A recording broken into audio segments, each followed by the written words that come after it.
Gamers of the Underworld. Chapters 263 to 292. Chapter 263. The Underworld is decadent. A team of 5 fully armed creatures walked along a Winterfell street. I didn't expect that the first mission of the guild would be to help rid a creature of his gambling addiction. It's great. Peasant walked on the leftmost side of the team. A Hades carriage sped rapidly past them. The driver peered out and looked at the 5 armored creatures on the street. It was strange to wear armor in Winterfell. Most importantly, the armor looked mashed together, giving a strange appearance.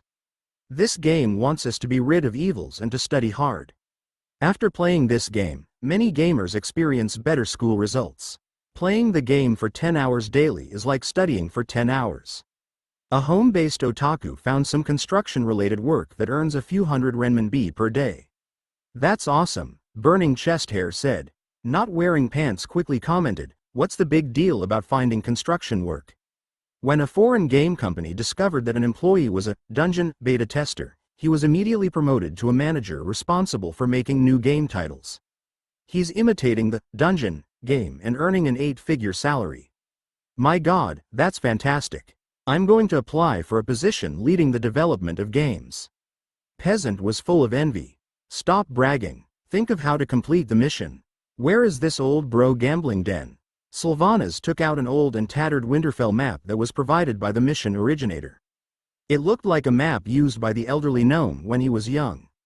Many places on the map were no longer there. They walked around for a while before finding the area, but they couldn't find the old bro gambling den. It must be nearby. Do you have a good idea? Arthur took the map from Sylvanas and checked the street name, which hadn't changed over the years. Try asking the NPCs for information, Peasant said. He then turned to a smartly dressed succubus, who was leaning against a lamppost, and asked, Missy, do you have? Don't ask. If you ask, it's 300 for the night, one-on-one for 2 hours. Not for more than 2 creatures. It's too tiring to have 2 creatures at the same time. The succubus interrupted before Peasant finished his sentence. She lit up a long slender female metal stick and started smoking. Peasant was dumbstruck. He didn't expect the Missy succubus, who looked knowledgeable, to say such things. He was astonished. While Peasant was deciding between the 2-hour and 4-hour service, 2 garrison guards wearing standard armor walked over and scolded the succubus, who let you solicit for tuition class over here. I didn't solicit for classes. Why would I solicit for classes? The succubus replied hastily and left in a hurry. Before leaving, she stuffed a name card into Peasant's hand discreetly. Peasant held it tightly in his hands, not daring to read what was on the card. The succubus had gone far when the 2 garrison guards came over. What were the 2 of you doing just now? Nothing. I was asking for directions? How do I get to the Eternal Kingdom Adventurers Guild? Peasant wasn't a fool. How could he tell the garrison guards that he was looking for old bro gambling den? The game had its own moral system, but gambling dens were always against the law. Even Lord Sherlock, who was thoroughly a bad egg, detested gambling. So it spoke volumes about the attitude of other Winterfell creatures. Peasant wouldn't be foolish enough to divulge and be arrested. The garrison guards asked about his family, the size of his farmland, whether he had money, and then, they searched his body. After finding out that he was a pauper, they left in disappointment. When Peasant was interrogated by the garrison guards, Arthur, Not Wearing Pants, and the others hid at the side and watched secretly. Who knew if Peasant would be arrested by the garrison guards? The garrison guards weren't reasonable creatures. What's the situation, Peasant? Not Wearing Pants walked to Peasant and asked.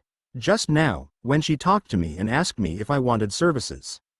Gosh, Peasant said as he checked the name card in his hand. On it were the words, Old Bro Gambling Den. The gamers looked at each other in astonishment. In a dim alley, an orc leaned against the wall. 5 armored creatures walked noisily into the alley and attracted his attention. Stop right there. Who are you? The orc asked in a deep voice. The 5 creatures had strange green symbols above their heads, and they were whispering to each other. One of the gnomes walked forward and said, we're here to look for the old bro gambling den.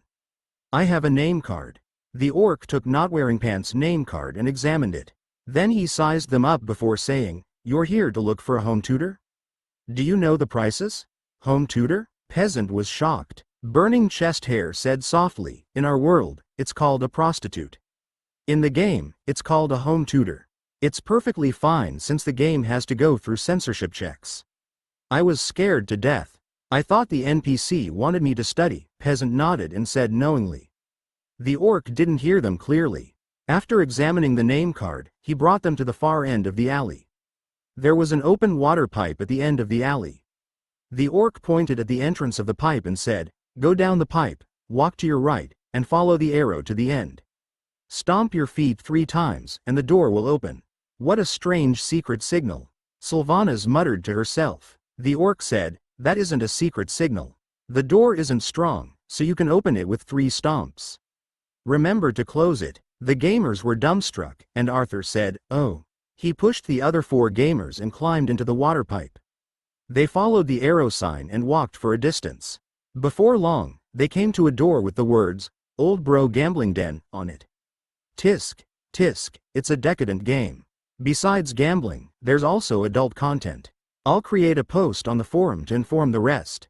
Chapter 264. The First Adventurer's Mission. Though the opening ceremony of the Adventurers Guild was very successful, there were very few missions. Besides Baron Nicholas's friends, who placed orders for processing raw materials, there was only the elderly gnome that requested assistance to help his grandson quit gambling. He didn't know if there were other creatures who requested assistance as he was very busy. Sherlock and Eggface returned to the Dungeon Lord main hall. Eggface closed the door and slipped to the side of Sherlock. He ran to the counter and brewed some bloody chrysanthemum tea as he asked, "What are you playing? Tropico or Dark Souls 3? Play Dark Souls 3. I want to earn the Fiery Throne Usurper achievement.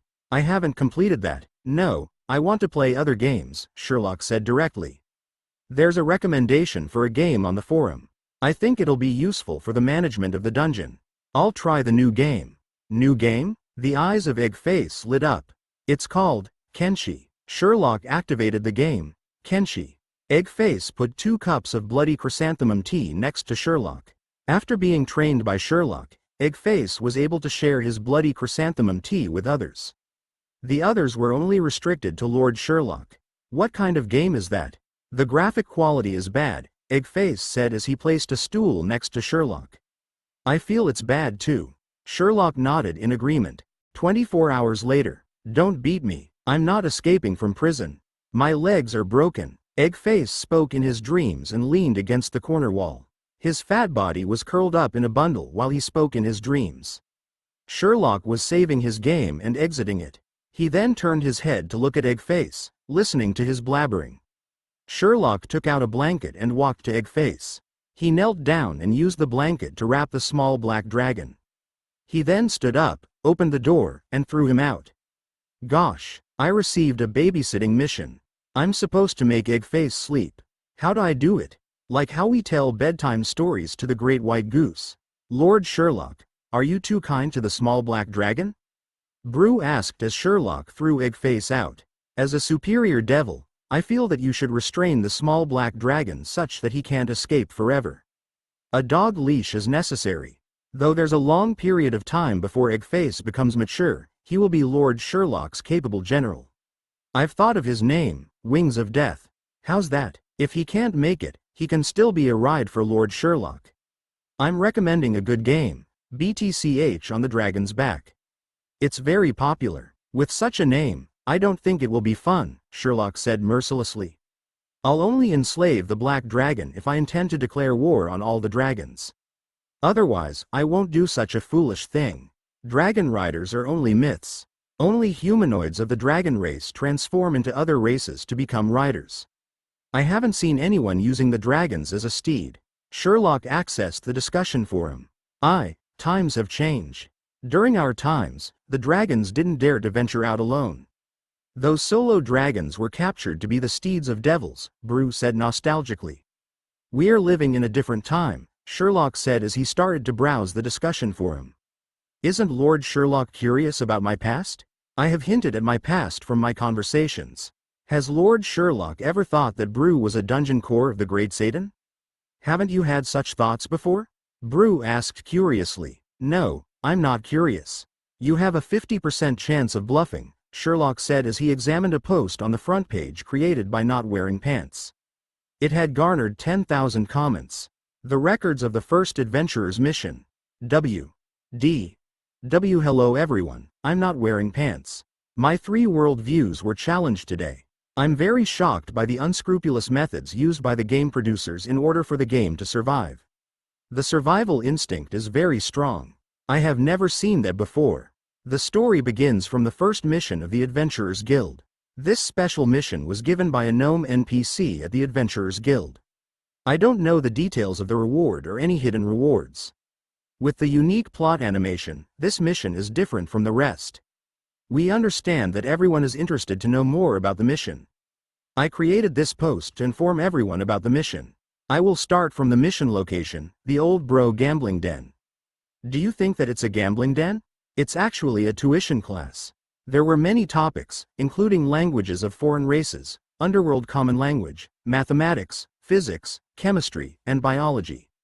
They encompassed our compulsory education, 3 years of high school and 4 years of university education. There was a conservatively dressed succubus who was the lead.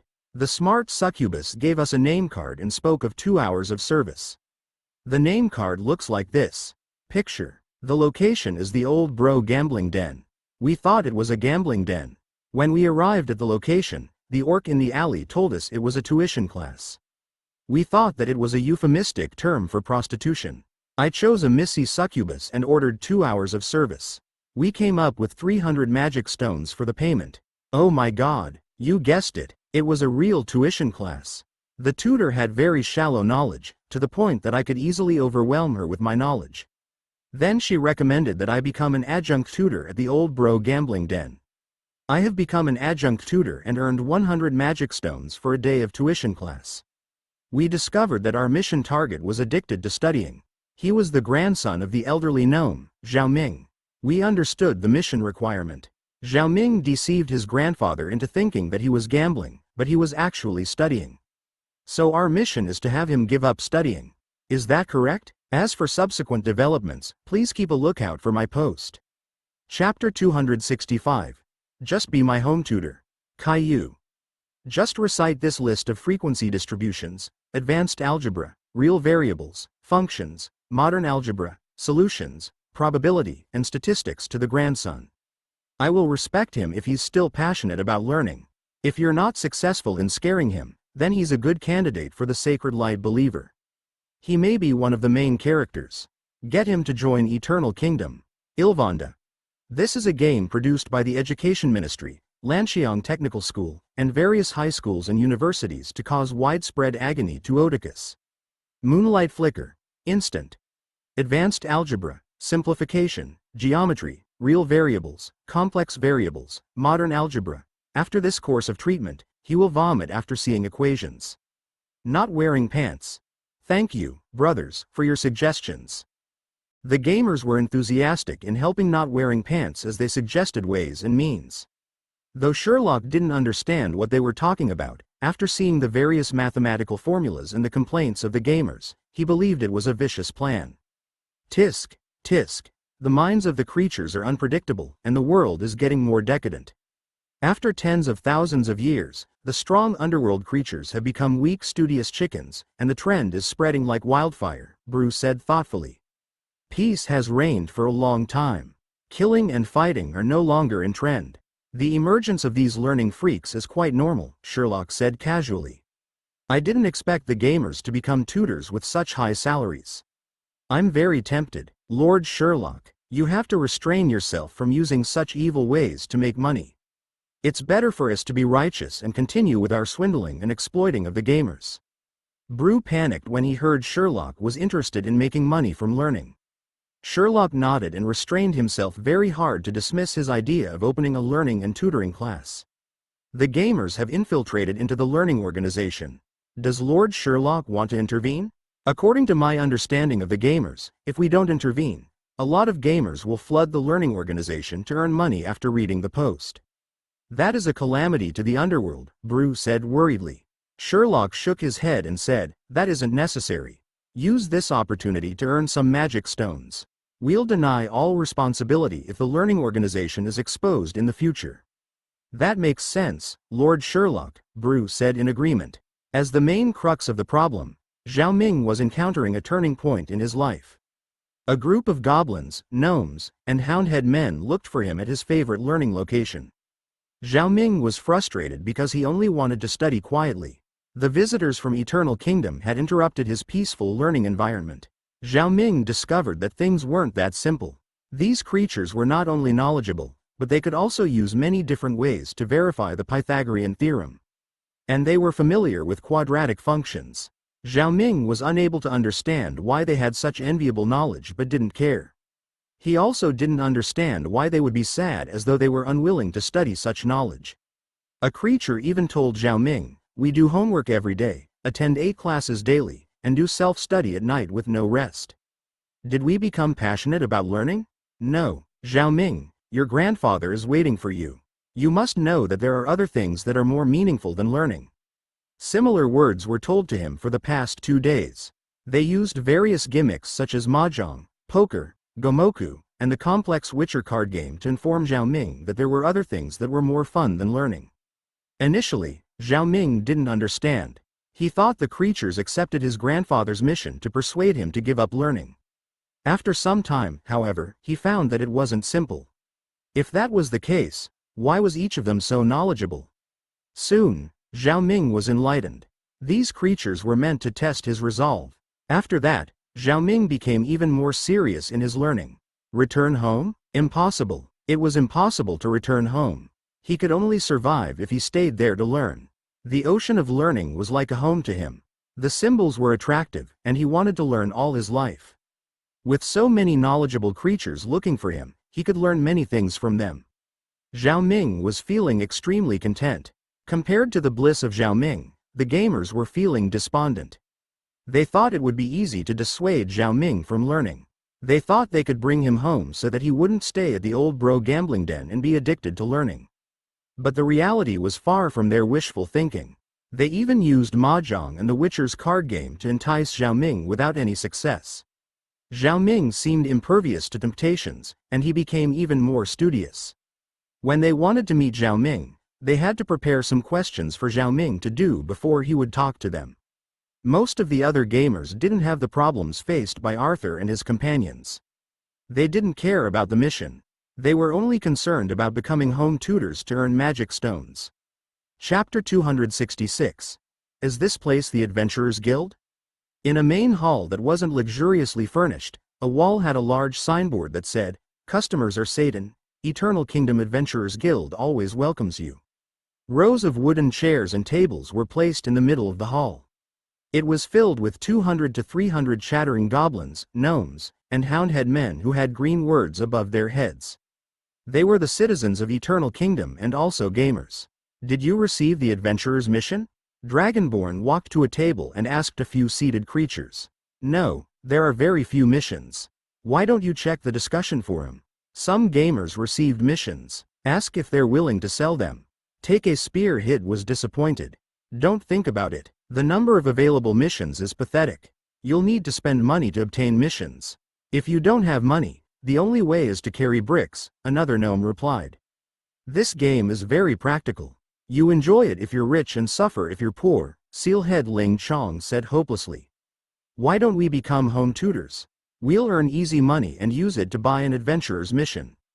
Once we complete 20 bronze level adventurer's missions, we can upgrade to the silver level. I intend to do missions for a few days without sleep and see if I can become the first silver level adventurer. I'm naive. This game only wants us to carry bricks or study. It's impossible to entertain ourselves with missions, a gnome commented, and take a spear hit sighed. No, there are missions, a gnome who was looking down and out said as he walked over. I queued up for 2 days to receive a mission to help a family clean up. I had never done housework in my life. Today, I did housework for an entire day, the gnome said with exhaustion and sat down.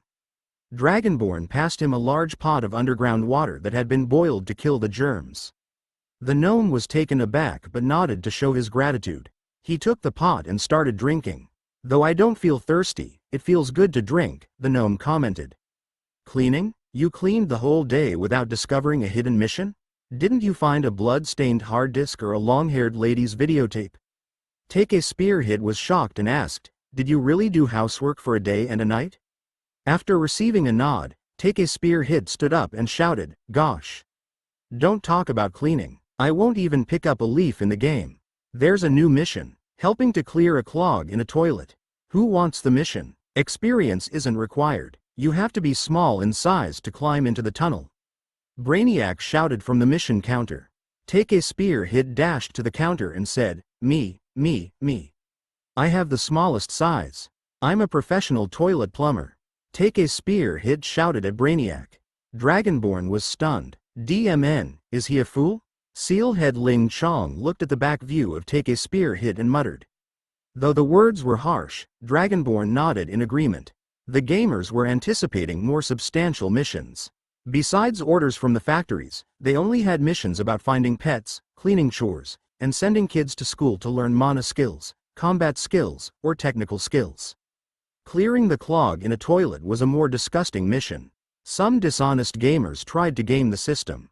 Some wanted to test the game mechanism, while others wanted to destroy opposing guild members' gaming experience.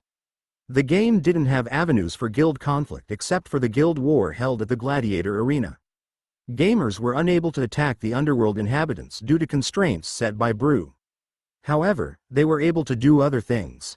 For example, after an opposing guild member received a cleaning mission, they would stalk him and create lots of rubbish at the target location so that he would be unable to complete the mission. The gamers could resort to such unscrupulous behavior. They even made the effects better. For example, an incident occurred between the Meat Vegetable Rice Alliance and the Dragon Raja guilds. In order to protect and disrupt a house chore mission, both guilds fought in front of the NPC's home and alerted the garrison guards. For disrupting public order and rioting, they were immediately executed on the spot. Tens of gamers were hanged, and their equipment was lost. Nobody cared if the gamers died. However, the gamers were feeling the loss of their equipment. Even Sherlock couldn't bear it. He went to the garrison guard station to claim the equipment. Then he resold the equipment to the gamers and felt very pleased. The equipment redemption system was perfect. The new Adventurers Guild had many different levels of adventurers, but there were no benefits to the attributes of the gamers. With the ladder system, the difficulty in obtaining missions, and the cap on the king-level adventurers, it was a live ranking board. The greater the adventurer's rating, the cooler the gamer looked. The rich gamers played online games just to make themselves look cool. They wanted people to be impressed by their high ratings on the ranking board. They yearned to see their names appear all over the place. Why else would they top up their gaming account? Normal gamers didn't have much chance to be on the list of king-level adventurers. However, it was still cool to have a silver or gold-level adventurer status. All gamers were enthusiastic about the Adventurers Guild. They completed their daily missions and looked at the Adventurers Guild missions. If there were no missions, they would chat at the Adventurers Guild. Take a Spearhead managed to obtain the toilet clearing mission after running around and fawning. The slime who created the mission was puzzled. He saw a group of creatures fighting over his mission. Some even knelt down and called the other creatures daddy. The slime was extremely touched. He heard that the Adventurers Guild provided intermediary services for specialized housework, work recommendations, and business trading. The most important thing was that the commission was affordable, and there was also a lot of available labor. The workers were diligent, conscientious, and not picky about their chores. However, some of them were potential thieves. Whenever they wanted to rob or steal, they would struggle very hard before giving up. The slime thought that it was a bluff.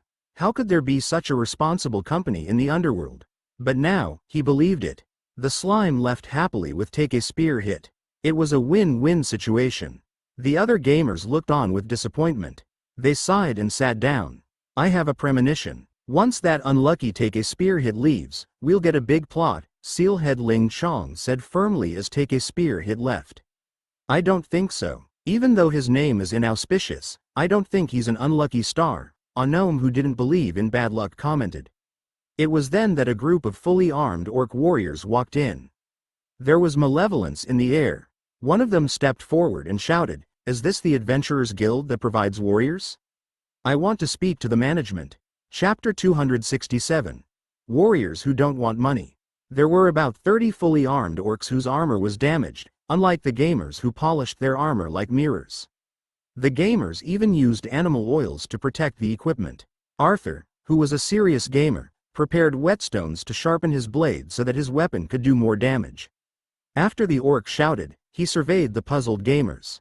Looking at the houndhead men, gnomes, and goblins, he spat at the entrance of the guild and muttered to his companions, "Who are these worthless pieces of trash?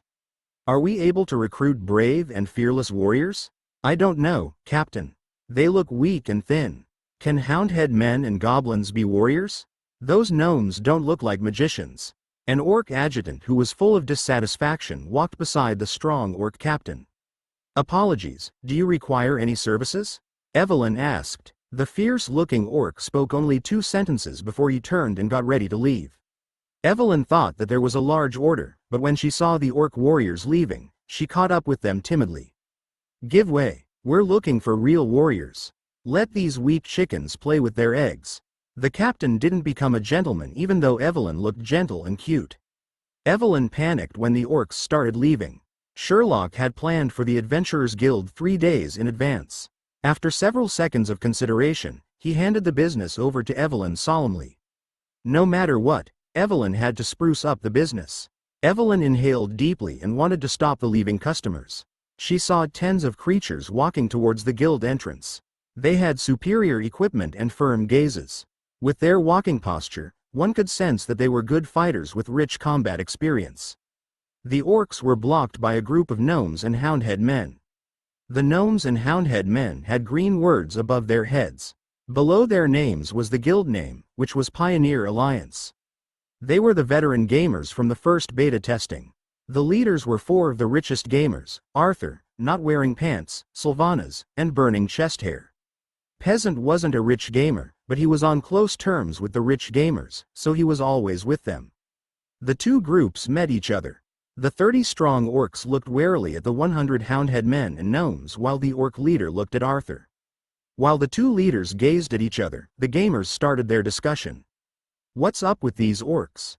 Are they blocking our way? Are they here to create trouble?" "Gosh, create trouble? Is that for real? It's highly possible. We have to develop the plots, such as a group of orc gangsters appearing and we, the righteous incarnations, destroying them. Can I hack them into pieces now? They don't have health points. We can't attack them. I don't care. Let me try hacking them." The orc captain laughed heartily. Before Arthur and his group had a chance to react, he turned to the succubus behind him and said, "I'm here to seek help. Where is the guest hall? Can you bring us to the guest hall?" 1 hour later. "Thank you." Brainiac placed a cup of brewed bloody chrysanthemum tea in front of the orc, who nodded gratefully. Then the orc asked, "Is there red tea?" "Apologies, we only have bloody chrysanthemum tea." Brainiac sat opposite the orc. 30 orcs were crammed into the small room. They were brought in by the orc captain. So, Sherlock sat opposite the orcs and said, "You are from the same village and aren't an organized mercenary group. What is this about?" Sherlock was playing computer games with Eggface in the Dungeon Lord main hall when Brainiac came to ask him to settle a matter personally. When Sherlock arrived, he saw the orcs waiting in the guest hall. "That's correct," the orc captain said as he nodded. "Then, your armor." Sherlock pointed at the orc's armor. "Ah, it was painted on our clothes.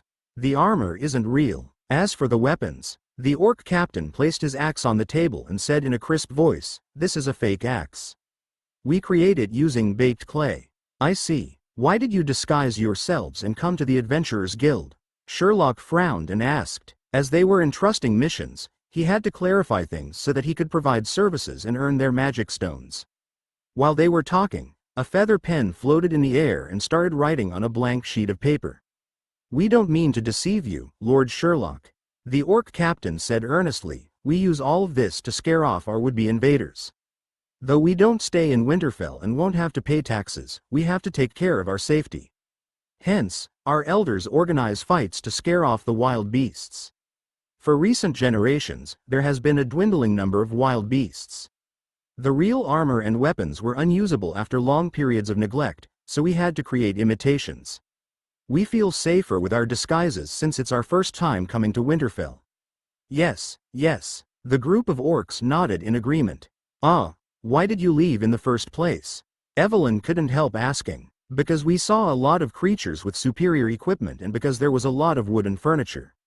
It must be worth a fortune. We were afraid we couldn't afford the charges, so we decided to look for another guild, the orc captain said in embarrassment. Why did you return? The orc captain hesitated as they looked at each other. Brainiac said, they were probably intimidated by the gnomes and houndhead men as they were about to attack. That's correct, they were terrifying, saying they wanted to hack us directly in our face. I thought they had misunderstood our intention, so we quickly returned. The orc captain was still feeling the fear. Then he asked, are they only jesting? Will they attack us? No, according to my research, they'll attack, Brainiac replied confidently. Are you sure? Aren't there garrison guards in Winterfell? The orc captain was shocked. Sherlock interrupted their conversation to prevent further deviation. He said, wait a moment, I don't know what mission you're entrusting us. Are you requesting training or the purchase of equipment? No, Lord Sherlock. The orc captain was worried, and he said, we were threatened by a bunch of ogres. We hope to find warriors who don't want money to protect us. What's that again? Don't want money. Chapter 268, The Warm-Hearted Lord Sherlock. I understand your issues. Don't worry, the fearless warriors who don't require money are on their way. I guarantee that your problems will be solved within 180 years. 180 years is the upper limit. Normally, it wouldn't be like this as we are professionals with high efficiency. What, contract? You aren't providing remuneration, so I'm treating it like a good deed for publicity. Because of that, we can't sign a contract. What, you have clay products? And a lot of young labor that can help us earn money? That's not good. If you work without salary and the union discovers it, they will say I'm exploiting workers. How can a superior devil like me do such a thing? After a cordial and effective communication session, Sherlock escorted the poor orcs that were requesting help out of the guest hall. I said that without magic stones, nobody would be willing to help. Yes, it'll be difficult if you just provide labor in exchange. The orcs looked very dispirited. The orc captain sighed. When he was about to try his luck at other places, he found the black-armored gnome and his companions standing in front of him. Each of the gnomes and houndhead men had an overwhelming aura. The orc captain was able to discern their prowess. Are you here to entrust missions? Can you entrust the mission to us? A gnome came forward and said to the orcs. I, Grubs, McCartney Lot, Sades, Tragu, Apple, am an orc leader. During my younger days, my companions and I lived in a carefree village. They thought we would live without worries until a group of ogres came to our village. They became stronger and attacked us. We had no choice but to leave our home. We came to Winterfell to look for brave warriors to help us take back our homeland from the ogres. We have neither a home nor any money. We met a superior devil called Sherlock, who was very condescending. We thought that he was unwilling to help us because we didn't have any magic stones. We were wrong. Lord Sherlock is a good devil. As we were leaving the Adventurers Guild, a group of citizens from Eternal Kingdom wanted to help us.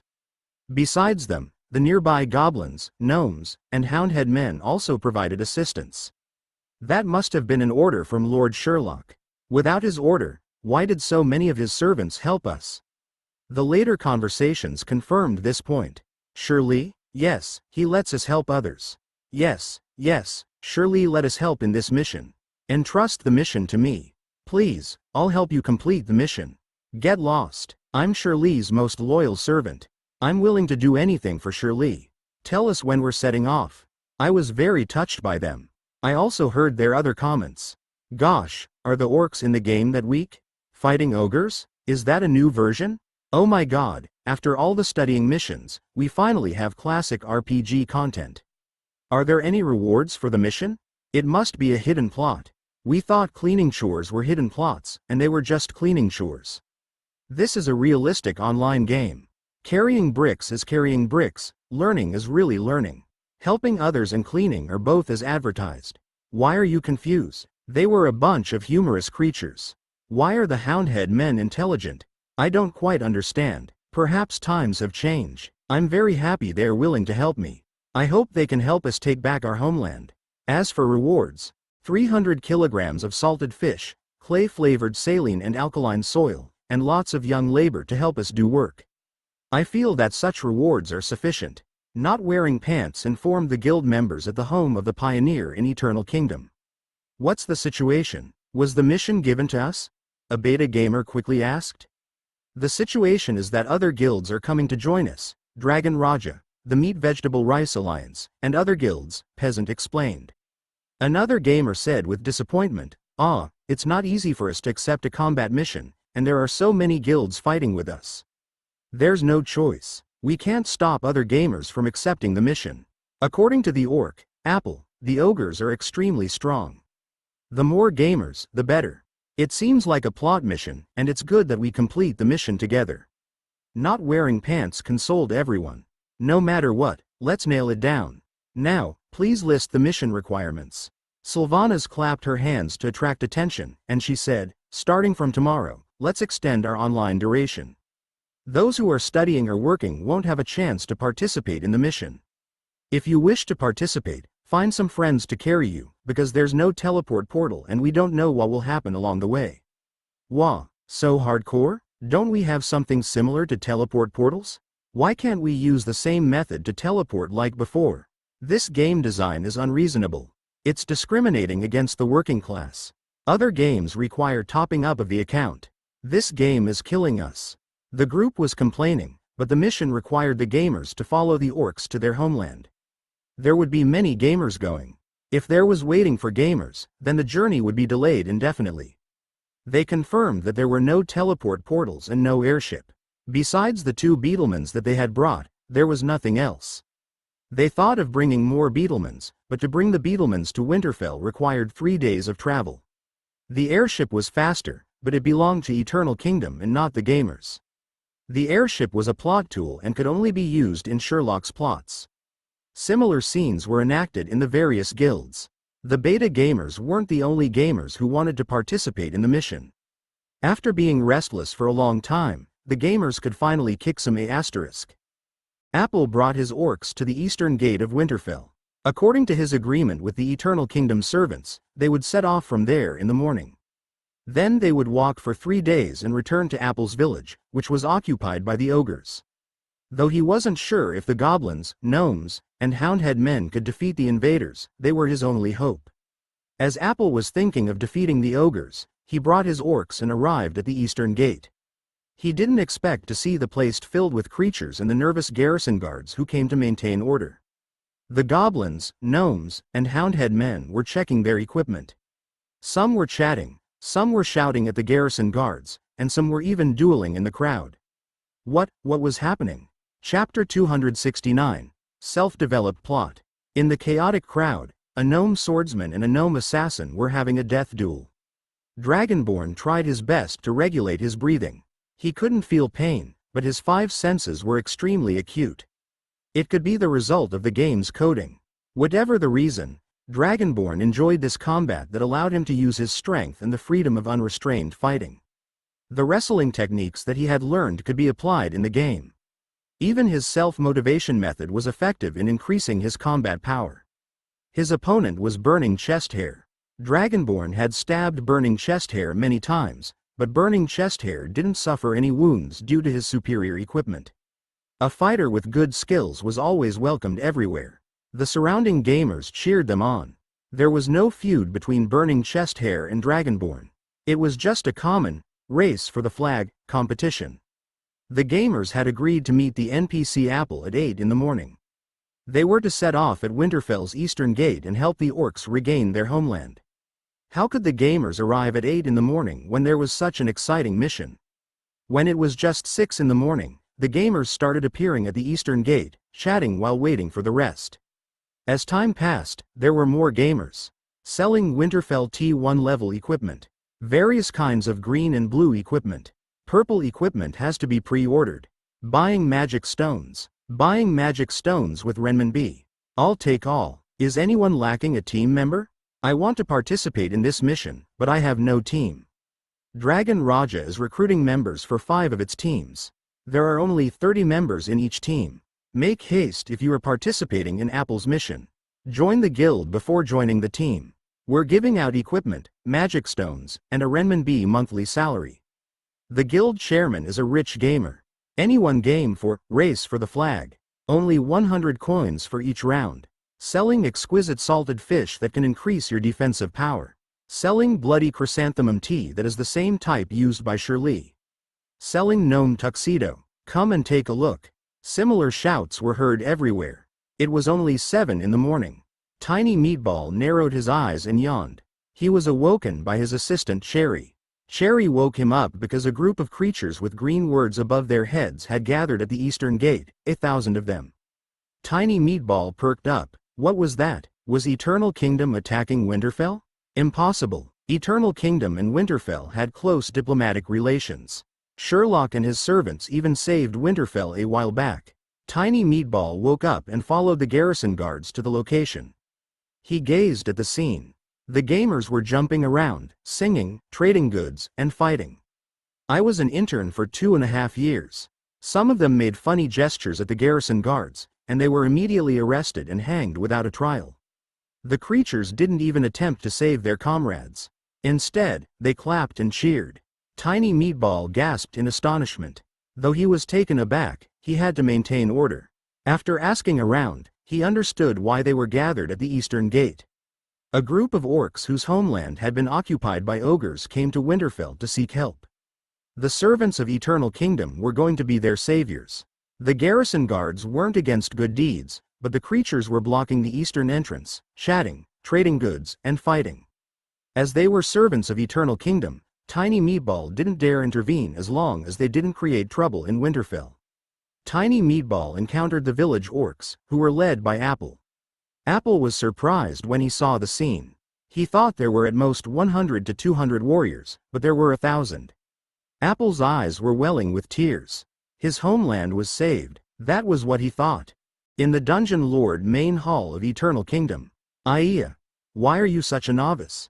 Dead again. I told you to hide here and there. Don't be greedy to do damage at such a critical point of time. Time to take a potion. Make haste. Mana skills. Use your mana skills. Use the blade. Stop forging. It's getting critical. No, I can't bear to watch anymore. Sherlock threw the game character Sekiro aside on the computer screen. He stood up, grabbed Eggface's wings, and threw him out. When Eggface fell to the ground, Sherlock discovered a strange sight. There were no gamers in Eternal Kingdom. To be precise, there were very few gamers. It used to be rowdy outside the Dungeon Lord main hall at all times. The gamers would be prepping their equipment, reviving their companions or exchanging items, dueling, trading goods, or recruiting guild members. Sherlock had never seen so few gamers. What time is it? Sherlock asked instinctively. 8:30, Eggface, who had been thrown on the ground, replied. Eggface was bewildered and asked curiously, why aren't there any gamers helping me bathe? 8:30? According to logic, the gamers should have been getting online. Why are there so few gamers? Sherlock frowned. Brew replied to Sherlock diligently, Lord Sherlock, the gamers are doing a mission. What mission? Did you assign it to them? No, it was the mission from those orcs yesterday. They developed the plot, Brew said. Self-developed plot? You're saying that the gamers are following that orc, Apple, to save his homeland? Sherlock frowned and pondered before he returned to the main hall. Forget it, let me complete my game first. Chapter 270. Gama's Journey. Apple walked at the front of the contingent. Behind him was a long trail of creatures of which there was no end. There were more than 1,000 gamers. News of the attack against the ogres was posted quickly on the discussion forum. During this period of time, there weren't many activities for the gamers except daily learning and the carrying of bricks. The only entertainment they had was the new instance dungeon, where they were being tortured. The problem was that only a quarter of the gamers were qualified to enter the new instance dungeon. The passion of the gamers was ignited when they heard of the request to defeat the ogres that had occupied the orcs' homeland. Apple was very touched by the appearance of so many warriors. However, he had to solve the logistical problems of eating and sleeping. According to norms, he should provide for food and lodging since they were helping him. He thought there would be at most 100 to 200 warriors, but now there were more than 1,000 warriors. What was he to do? Apple's worries were unnecessary. When it was time to eat, Apple was worried about distributing insufficient food. But the goblins, gnomes, and houndhead men didn't intend to stop and rest. Apple had wanted to sit down to eat, but since nobody did that, he didn't dare to stop. It would be embarrassing if he was the only one to stop and eat. Moreover, he didn't bring sufficient food to share. The large group marched in the tunnel while beetlemans traversed in both directions. Some of the drivers were curious and asked them, "Which college are you from? Are you going on a graduation tour?" Not having meals was only a small problem. After the gamers marched orderly for a few hours, things started to crop up. Suddenly, a gamer ran across the street and was crushed by a beetleman. It was only a small issue as it was an accident. However, when two groups of creatures started hacking each other, Apple started to panic. What was the situation? Were they not from the same eternal kingdom? Were they not helping to deal with the ogres? Why did they kill each other? Apple thought that the rest of the creatures would stop the fight, but he was wrong. Nobody stopped them. Instead, they laughed while watching. Someone even said, "I feel that Dragon Raja is slightly more powerful." The Meat Vegetable Rice Alliance is pretty good too, but they have fewer members than Dragon Raja. Why did they fight? A devious girl tempted several of Dragon Raja's members and caused a manager of Dragon Raja to fight with his member. The manager was dismissed by the Dragon Raja chairman BT Kangren. The manager left with his loyalists in a fit of anger and exposed the evil deeds of the Dragon Raja Guild. That devious girl was a secret agent sent by the Meat Vegetable Rice Alliance Guild. Are you sure? That's exciting. Did the Meat Vegetable Rice Alliance Guild claim responsibility? Why would they do that? The members of the two guilds started quarreling, and it escalated into a full-scale battle. Those gamers are pitiful. They will revive in Eternal Kingdom. There is no teleport portal for this mission. Will they be able to participate in this mission? Those who are firm will follow the secret road signs to catch up. Those who aren't firm won't come back. Apple was feeling restless. He didn't dare to ask, and he didn't know what to do. Fortunately, the battle stopped after a short while. After leaving 20 to 30 corpses, they cursed at each other and retreated. A reason was that there were no revival points. The second reason was that the bulk of the gamers didn't stop their marching. The fighting gamers had to stop their fighting to catch up with the contingent. Apple felt sad. If they hadn't wanted to help him, they wouldn't have perished at such a young age. Apple felt that they had to give these warriors a grand burial. Apple intended to suggest his burial plan and persuade them to bury the hatchet so that they could work together. Before he had a chance to speak, a group of gamers salvaged the battlefield. They salvaged the clothing and equipment while leaving the corpses behind in the tunnel. After, they chatted jovially and left. Apple witnessed the entire process. He felt a terrifying chill within. They were a bunch of strong-willed warriors who weren't fearful of death. They didn't even bury their dead. They only salvaged the equipment, perhaps to prepare for fighting the ogres later. No matter how bloody it was, they were all smiling merrily and looked happy. Everyone was in high morale. None of them were unwilling to fight, and none of them showed fear. That was a powerful warrior. That was what Apple thought. At the Dungeon Lord main hall in Eternal Kingdom, Sherlock looked at the images in the crystal ball.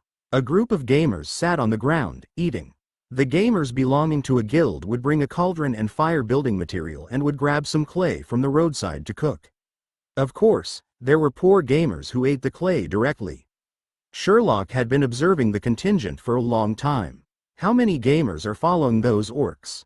Sherlock asked Brew as he gazed at the images in the crystal ball. There are 831 gamers following the orcs, Brew quickly replied. The number of gamers who were killed in the fight, crushed by a beetleman, and perished due to other reasons, in addition to the gamers who went offline and didn't want to participate in the expedition, is 335. Sherlock nodded and kept quiet. Brew asked curiously, "Lord Sherlock, why did you allow them to go on the expedition? You could have put up a fake plot to placate this matter. Moreover, the orcs aren't paying any rewards, yet you allowed almost half of the gamers to help them. Is that a good idea? That's what I thought initially. However, while I can still control 2,000 gamers, when the third beta, fourth beta, and fifth beta testing commences, it won't be suitable to use this method to control them. The main thing is," Sherlock pondered and said, "after playing many games, I feel that if there are too many restrictions, the game becomes trash. Lord Sherlock, you are a professional and principled game producer. Brew spoke emotionally. I thought you were trying to cut costs and be lazy, but you're trying to create a better gaming experience for the gamers. And you are also testing their independent behavioral model. I'm in awe. Though Brew was fawning over Sherlock, he was indifferent. He gazed at the crystal ball to observe the gamer's behavior.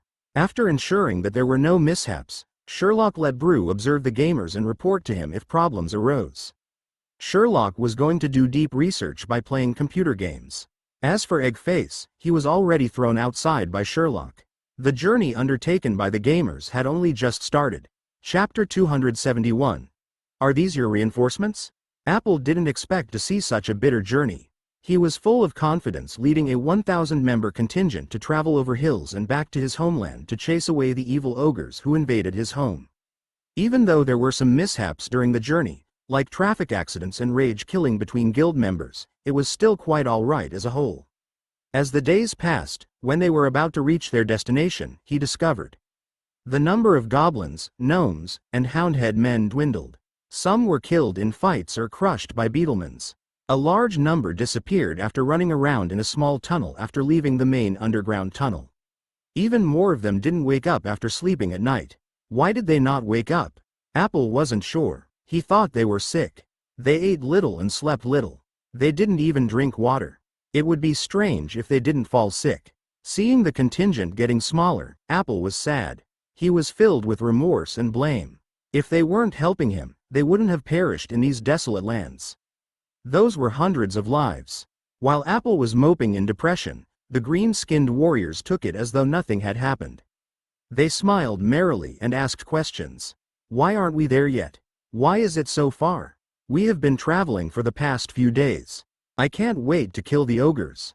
Oh my god, the virtual reality simulation in the game made traveling this realistic? To do a mission, we traveled for 3 days. I give up. Shush, don't let the NPC hear you. Be immersive. Immersive. Apple couldn't understand them, but he felt their desire to fight with the ogres. Apple thought they were very good creatures. Village chief. Village chief. There are creatures coming. An orc ran up to him. It was Apple who had sent him to scout the road in front. Are they ogres? Apple became nervous. Since they were very close to the village, if the ogres were still in the village, they would have spotted them. Yes, ogres. Lots of ogres. Apple shouted nervously, warriors, wake up. Wake up, there are ogres. They are charging at us. Apple shouted and pushed the nearest gnome, who was sleeping on the ground. No matter how Apple shouted, that gnome had no reaction. Apple would have thought the gnome had died if not for his breathing. Apple's heart sank when he failed to rouse the gnome. Did a sickness claim this brave warrior? Apple couldn't help but feel depressed. He was full of frustration as he hurried to the next sleeping gnome. It wasn't the time to wallow in sadness. Wake up, warrior, wake up. Apple shouted loudly as he shook the gnome, but there was no reaction. What's going on? Why did things turn out like this? Apple almost cried out in desperation. With his willpower, he suppressed his tears. As he was feeling hopeless, a black-armored gnome walked out from the darkness. What's the situation? Arthur asked Apple. Apple didn't understand the word Arthur, but he recognized the gnome and his lethal aura. The ogres are coming. Why aren't your companions waking up? Apple grabbed Arthur and shouted as though he had found a savior. Please wait for a while. I'll make a phone call and get them on the discussion forum. Apple wanted to ask what phone call and discussion forum were, but he saw Arthur fall to the ground with a loud thud. Apple was shocked. He immediately shouted, warrior, warrior. As Apple was screaming, the other gamers noticed his behavior and came to find out the cause. What's up? Are the ogres attacking? Apple was worried. He gazed at the large number of collapsed warriors and the small number of gamers who had gathered around him. They weren't nervous at all. Instead, they were full of anticipation.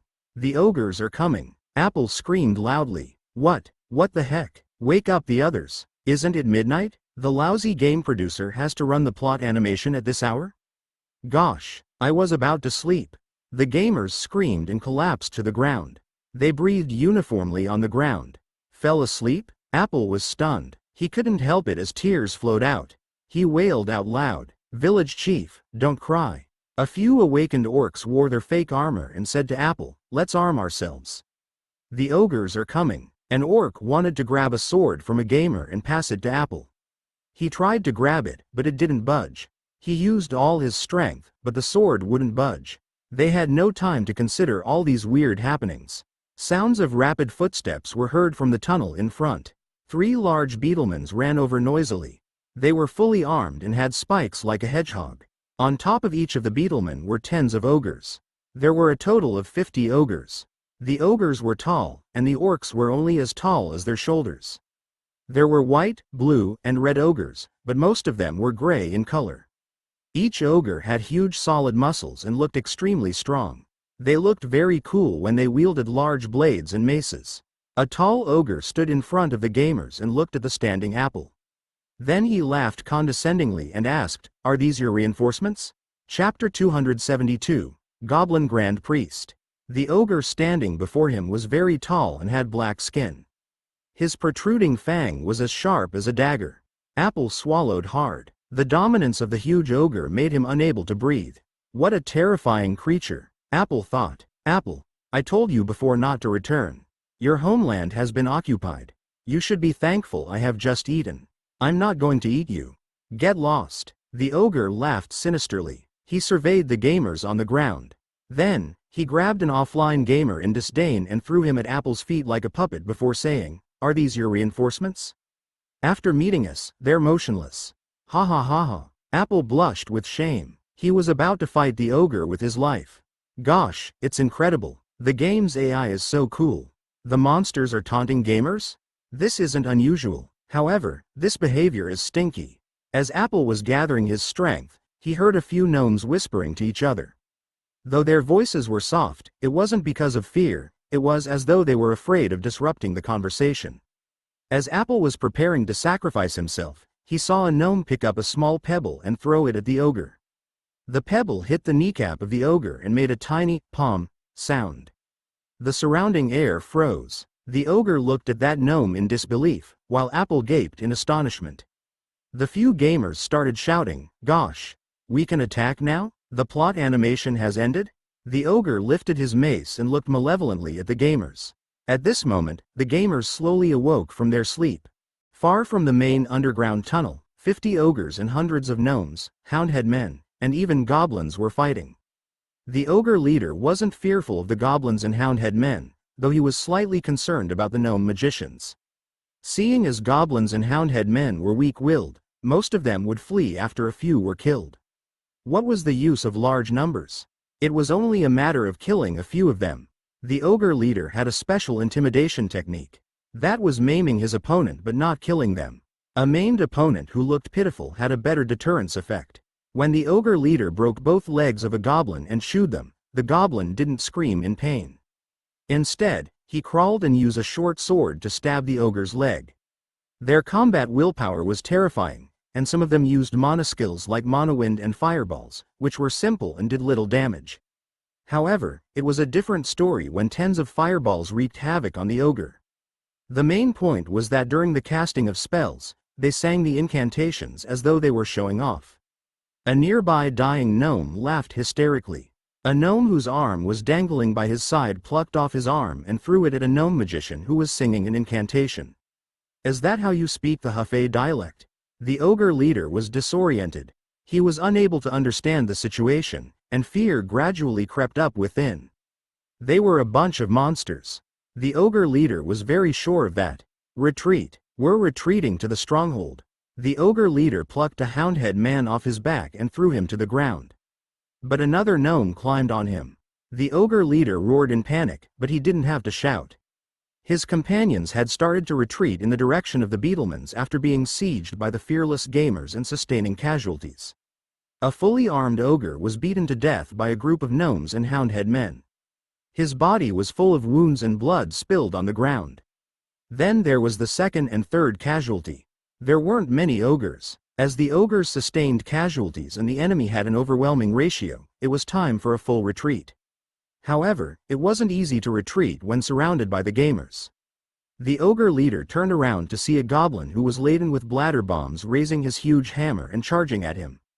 The goblin was mumbling various formulas and equations that the ogre wasn't able to understand. A blinding brilliance erupted from the goblin's body. Sacred light. That was the power of sacred light. How could that be? How could a goblin have such powerful energy of the sacred light? The ogre leader had no time to understand this point. The unlimited power of sacred light crushed down on his head. The white brilliance engulfed him, and his soul underwent an evolution. Merciless questions flooded his mind. With the power of sacred light, his mind was doing the questions. That was an incredibly terrifying thing. The ogre leader felt his life force being drained away by the questions. When he was unable to answer the questions, he knelt down on one knee while mucus and saliva dripped from his face. He was fearful and aggrieved as he said his last words to the goblin. "DMN. Why are you a goblin grand priest? The king won't let you off." Their leader was killed, which was the last straw for the surviving ogres. They knelt down under the coercion of the sacred light and ditched their remaining resistance. The first midnight encounter of the gamers and the ogres ended with the gamers' victory. Chapter 273. Not Wearing Pants Report on the Enemy. Apple felt that he was dreaming. The sneak attack of the ogres and the deep slumbering warriors were like the descent of darkness that made all things seem hopeless. Until the warriors woke up from the darkness. Then, it was like the coming of dawn, though the underworld didn't have dawn. But there was sacred light. When Apple saw the blinding sacred light engulfing the ogre leader, he witnessed the godlike goblin who stood on the belly of the leader. The goblin had an imposing figure in the sacred light. He wielded a huge hammer that was half his size. How did such a frail figure wield a huge hammer? The goblin placed the hammer on his shoulders, and there were several bladder bloms hanging from his neck. Apple squinted his eyes. Ah, is that the power of sacred light? At the Dungeon Lord main hall in Eternal Kingdom. In the clear and transparent crystal ball, a group of gamers was salvaging the equipment of the ogres and their fallen comrades. A group of gamers used ropes, spider silk, and various tools to tie up the ogres who surrendered. That is quite an action. It's midnight, and the discussion forum is full of posts crying for blood. There are even lots of irritating imitation posts, Bruce said as Sherlock carefully looked into the crystal ball. Sherlock didn't respond. He enlarged the images in the crystal ball and observed the wailing ogres. Something's wrong. Sherlock frowned and pointed at the crystal ball as he said, "The equipment of the ogres doesn't look like the equipment of an ogre tribe. The quality is too good." Quality is too good? Isn't that great? Since Lord Sherlock thinks the quality is good, it must be superior equipment, Bruce said excitedly. It seems like the ogres have quite a powerful backing. Why did they occupy the orc village? Sherlock pondered and shut down his computer. He picked up his clothing and walked outside. "Lord Sherlock, do you intend to take a look at the scene?" Brew asked curiously. My intuition tells me it's not a simple affair." Sherlock walked to the entrance and said, "Take good care of the dungeon." The gamers encountered 50 ogres in the main underworld tunnel. Hemp rope technology used his power of sacred light in battle and killed the ogre leader. According to the ogre prisoners, there was a large ogre army. Their leader was only the leader of a small section. A powerful ogre king had gathered lots of ogres under his flag. They didn't know the exact figure, but the tents of the ogres extended way beyond the horizon. The ogre prisoners pleaded for the gamers to release them so that they could beg their king for mercy and ensure that the gamers had a complete corpse. The gamers treated the NPC's words as trash. The gamers didn't treat the prisoners poorly, except for a gamer who tortured them for fun.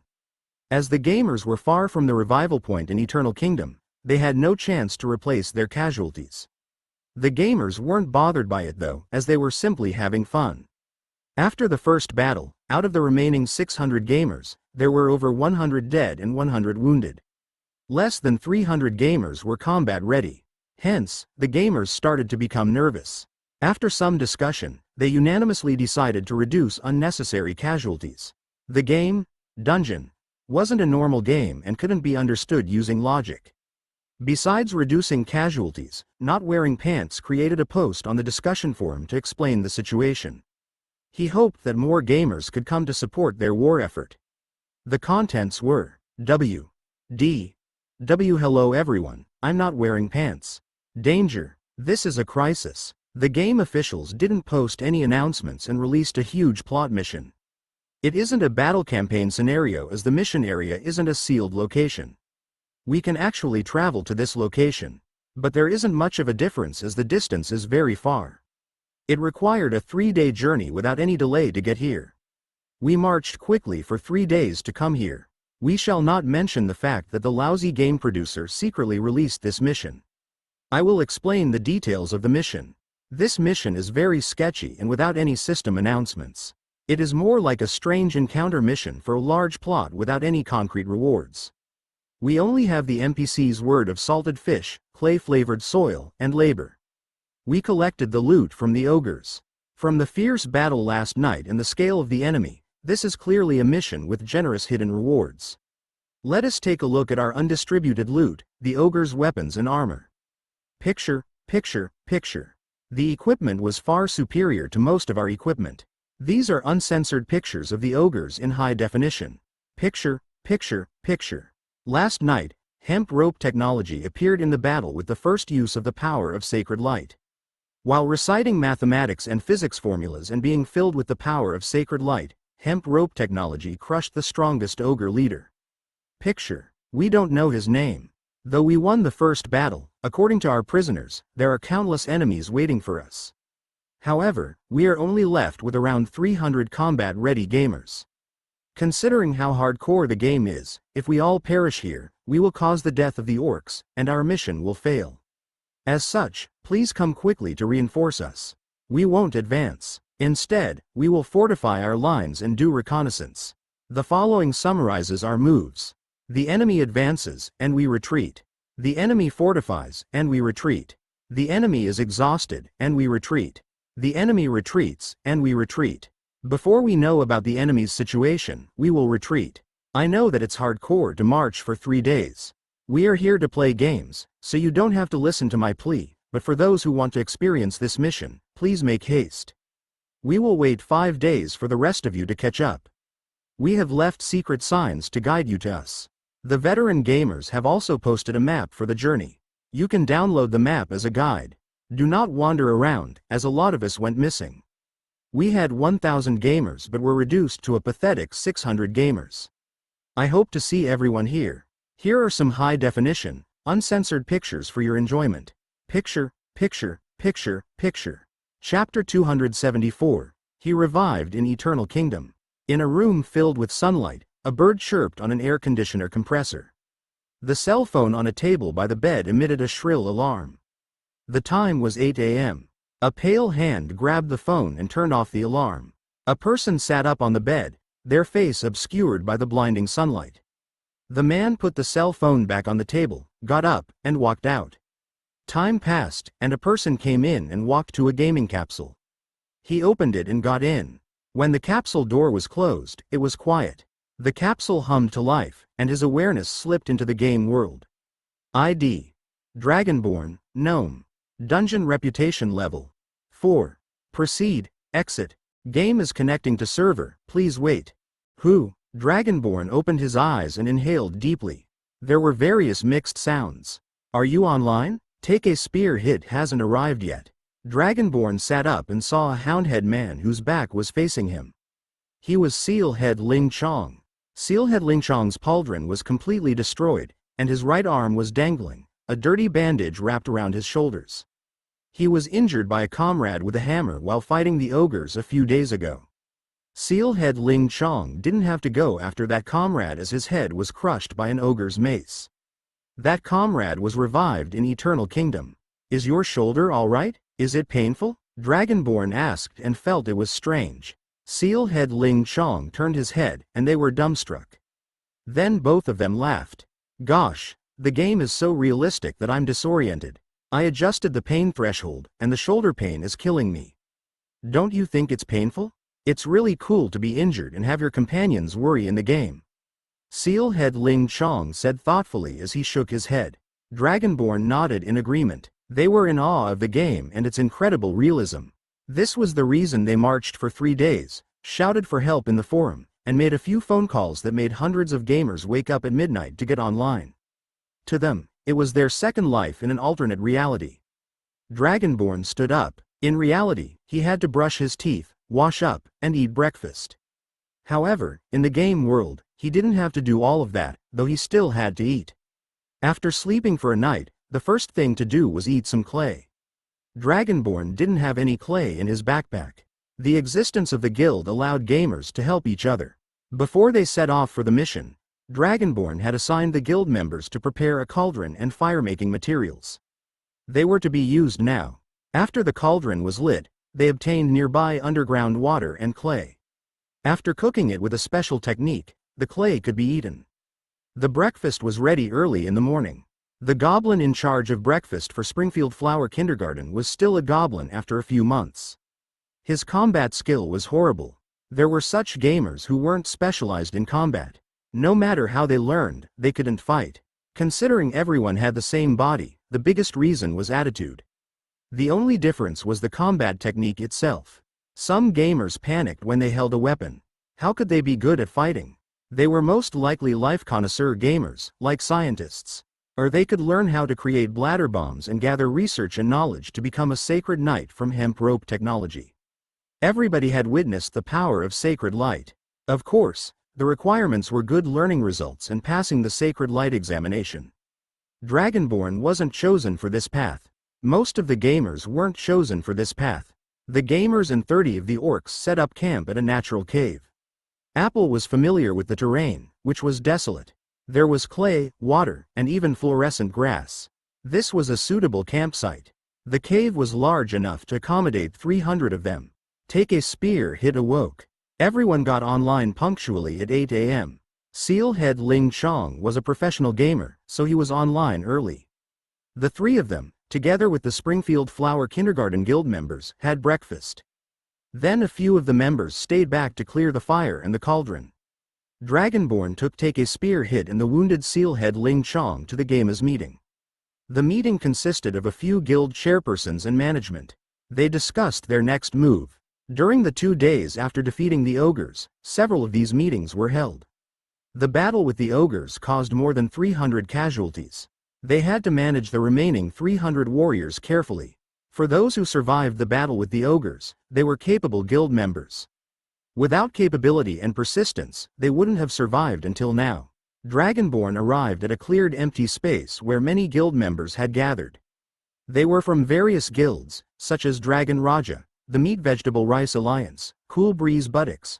Mum says no long names otherwise people can see even if you hide behind rocks, the Shirley Hubby Help Society, and the Pioneer Alliance. Dragonborn is here. Not wearing pants was the MC.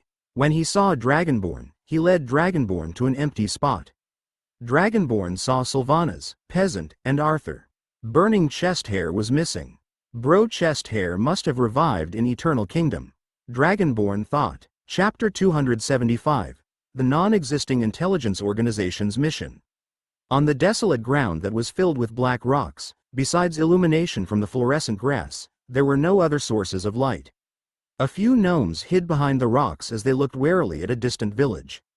Take a Spear hit surveyed the sides carefully. Beside him, Sealhead Ling Chong and Dragonborn were peeking over the rocks to observe the village in front. 2 ogres who looked like guards were lazing at the entrance. Occasionally, some beetlemans entered and exited the village. Did you count the number of ogres? Take a Spear hit asked Dragonborn and Sealhead Ling Chong nervously. How can we see the ogres clearly? It looks like the ogres are working, Dragonborn said, bewildered. I saw ogres with safety helmets entering and exiting the village. Safety helmets? This game has safety helmets? Don't joke with me. Take a Spear hit was puzzled. Sealhead Ling Chong said quickly, spying from here is of no use. This must be the work of the coder monkeys. Perhaps when we leave, there will be a few hundred ogres reinforcing the village. Take a Spear hit and Dragonborn nodded in agreement. A beetleman appeared suddenly at the village entrance. A tall cloaked figure dismounted from the beetleman. There were a few orc bodyguards escorting the cloaked figure. The orcs looked fiercely at the ogres, who gazed back solemnly. The tall cloaked figure didn't stay long. He entered the village and disappeared from view. While Dragonborn, Take a Spear hit, and Sealhead Ling Chong were wondering about the incident, a gray-cloaked figure appeared out of nowhere like a spirit. He hugged his knees, squatted beside them, and said, "It's an unexpected discovery." Holy cow! They were shocked by the sudden voice. They turned around and discovered that it was Sherlock. You are very brave, warriors. You must be daring and willing to sacrifice. If you continue like this, we'll never gain intelligence. Sherlock looked firmly at them and said, "Are you willing to sacrifice your lives for the Underworld's peace and safety?" "We're willing. Whatever it is, we're willing." Take a spear hit and Sealhead Ling Chong stood up and shouted, while Dragonborn nodded firmly. "Good. You are now employed by Eternal Kingdom's non-existing intelligence organization." Sherlock announced and looked at them. "Come, I'll teach you how to exchange your life for intelligence. This is the basic operation of the non-existing intelligence organization." Apple's village wasn't large. There were only 20 to 30 families. After the ogres occupied the village, the orcs were driven out. Apple brought most of the young orcs to Winterfell to find help. The ogres fenced up the village and started digging. They excavated a large pit and were still digging. Compared to the construction sites in the civilized Underworld, the ogres didn't have safety reminders and banners, but they did wear safety helmets. The black-cloaked figure that was escorted by orc guards walked into the construction site and headed to the tent area at the back. A few ogres received them. The cloaked figure walked into a large tent. The orc guards stayed outside the tent and stood guard with the ogres. In the tent were various ornaments made of teeth and bone. There was a huge dragon skull at the far end of the tent. A bulky ogre that was twice the size of a normal ogre sat on the throne. He held a roasted hoof that was wrapped in clay and covered with oily mud. The shiny orange-red color made the food look tasty. The thick, fragrant clay flavor made one salivate. The soft texture of the meat was very delicious. The fat ogre chewed a mouthful of meat and swallowed the clay covering the hoof. The soft clay dissolved in his mouth and mixed with the hoof oil-flavored mud. The taste emanated from his mouth, and he looked content. "Lord Andrew, welcome," the large ogre said warmly. The black figure lifted his cloak and revealed a pale face. He was Dungeon Lord Andrew. "Cherry King." Andrew asked the ogre, "Have you found the item? How can it be found so quickly?" "It's a relic left by Michelangelo, the relic that almost destroyed the world." "If it was easily found, the orc trash would have found it," Cherry King said to Andrew. "We are already working hastily." The orcs didn't give up. Did they call for reinforcements? "Lord Andrew, you are in control of Winterfell. Are you sure they don't have reinforcements? What's up with the goblins, gnomes, and houndhead men? I'm here to explain. Things have changed." Andrew's jealousy was obvious when he spoke. A superior devil lord, the Dungeon Lord of Eternal Kingdom, has extended his influence in Winterfell. Those creatures are his servants. A Dungeon Lord? He's able to interfere with the operations of the Merchant Alliance? Cherry King looked at Andrew with disdain. "There are various reasons," Andrew said. "Make use of this time to find that item." "Great King! Great King!" An ogre dashed in and shouted, "We captured 3 enemies. They tried to barge in." Chapter 276, Pathetic. "Invaders? Kill them. Why are you keeping them? Are you waiting for them to reproduce and their offspring to reproduce? That will be an unlimited food source." "That may be a good idea." Cherry King asked and was pleased. "We intended to kill them, but they shouted." The ogre was feeling awkward. What were they shouting? Cherry King frowned. They shouted not to kill them as they wanted to see the king and defect. "See me? What do they want?" Cherry King was puzzled, and he said, "Kill them." "Wait a moment." Andrew stopped him and said, "Bring them. Those creatures must be from Eternal Kingdom. I'll obtain intelligence from them before killing them. Follow Andrew's instructions and bring them in." The ogre left to bring in the prisoners. Dragonborn's hands were broken, and he was half naked. Take a spear hit and Sealhead Ling Chong were like Dragonborn. They were imprisoned in a cage, the ogre's cage. They were in this dire situation because they received a special mission. Mission title: Urgent Recruitment of Non-Existing Intelligence Organization. Mission description: The strange ogres occupied the orc village. We defeated the ogre scouts and captured some prisoners. We didn't obtain useful intelligence. It is time for you warriors to sacrifice yourselves for Eternal Kingdom and all Underworld inhabitants. Infiltrate the ogre-occupied village and obtain intelligence. Mission objective: Collect as much information as possible. Find out the identity of the black-cloaked figure. Mission tips: Before entering the village, you can give your equipment to Lord Sherlock for safekeeping. You will definitely die, but don't worry, Lord Sherlock will revive you. Listen to Lord Sherlock's suggestion. That will reduce the difficulty of the mission. Mission reward. Obtain a chance to strengthen equipment to level 5. After a detailed discussion with Lord Sherlock, they stripped themselves of equipment and pretended to sneak into the village. Their sneaking in was actually dashing into the village half naked. They shouted, "We're here to defect. We're defecting." Then they were captured, and their hands were broken. Their legs weren't broken because they had to walk. Dragonborn was nervous, as he wasn't sure whether the mission could be completed. The ogres looked vicious. They broke their arms without reason and looked as though they were going to eat the 3 of them. His worries were uncalled for. An ogre appeared and brought them in for questioning. The 3 of them were led to a large tent. Cherry King and Andrew were waiting for them. After seeing Take a Spear hit, Dragonborn, and Sealhead Ling Chong, Andrew's eyes lit up. Those were the servants of Eternal Kingdom. By looking at the strange green symbols above their heads, Andrew identified them. "I'm here to defect. Don't kill me, I'm defecting." Take a Spear hit shouted loudly. Cherry King grasped the neck of Take a Spear hit, and Take a Spear hit made a Z sound. Then Cherry King broke his neck. The face of Take a Spear hit became dark red, and he vomited blood. He turned his head and stared wide-eyed at Dragonborn and Sealhead Ling Chong. Sealhead Ling Chong started to tremble. Cherry King was pleased to see the Houndhead man trembling in fear. "Don't make too much noise, you are my food." Cherry King then stood up and said, "Speak. Tell us what you know, and I'll consider using a comfortable way to make you into delicacies." "Peef." Sealhead Ling Chong lowered his head and trembled. He seemed to have farted. The sound didn't come from his buttocks but his mouth. Cherry King grasped Sealhead Ling Chong's scalp and pulled viciously, lifting Sealhead Ling Chong. Sealhead Ling Chong was flushed. Tears and mucus dripped out while he pursed his lips. He was restraining himself. "King, is he trying not to laugh?" an ogre asked. "He deserves to die." Cherry King was infuriated. He intended to crush the Houndhead man's head but was stopped by Andrew. "Wait for a while, Cherry King," Andrew said. "Peef." The Houndhead man emitted farting sound again. "Though their acting skills are lousy, they are still useful," Andrew said as he gazed at Dragonborn and Sealhead Ling Chong. "Gosh, Andrew? Winterfell's new dungeon lord." While Sealhead Ling Chong was stopping himself from laughing, he looked at Andrew and found him familiar. When Andrew walked closer, he recognized him. He was Winterfell's new dungeon lord, the superior devil Andrew.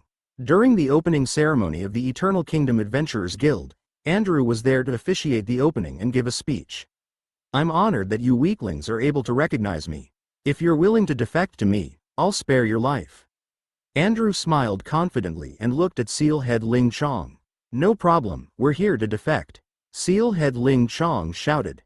"What are you doing here? What evil plans do you have? Why are you colluding with the ogres?" Andrew extended his hand and broke Sealhead Ling Chong's neck. "Pathetic," Andrew said with disdain. He then looked at the last surviving person, Dragonborn. "What about you?" Chapter 277. Protecting Love and Peace. DMN. With a curse and the flashing of mana rays, Sealhead Ling Chong walked out from the teleport portal.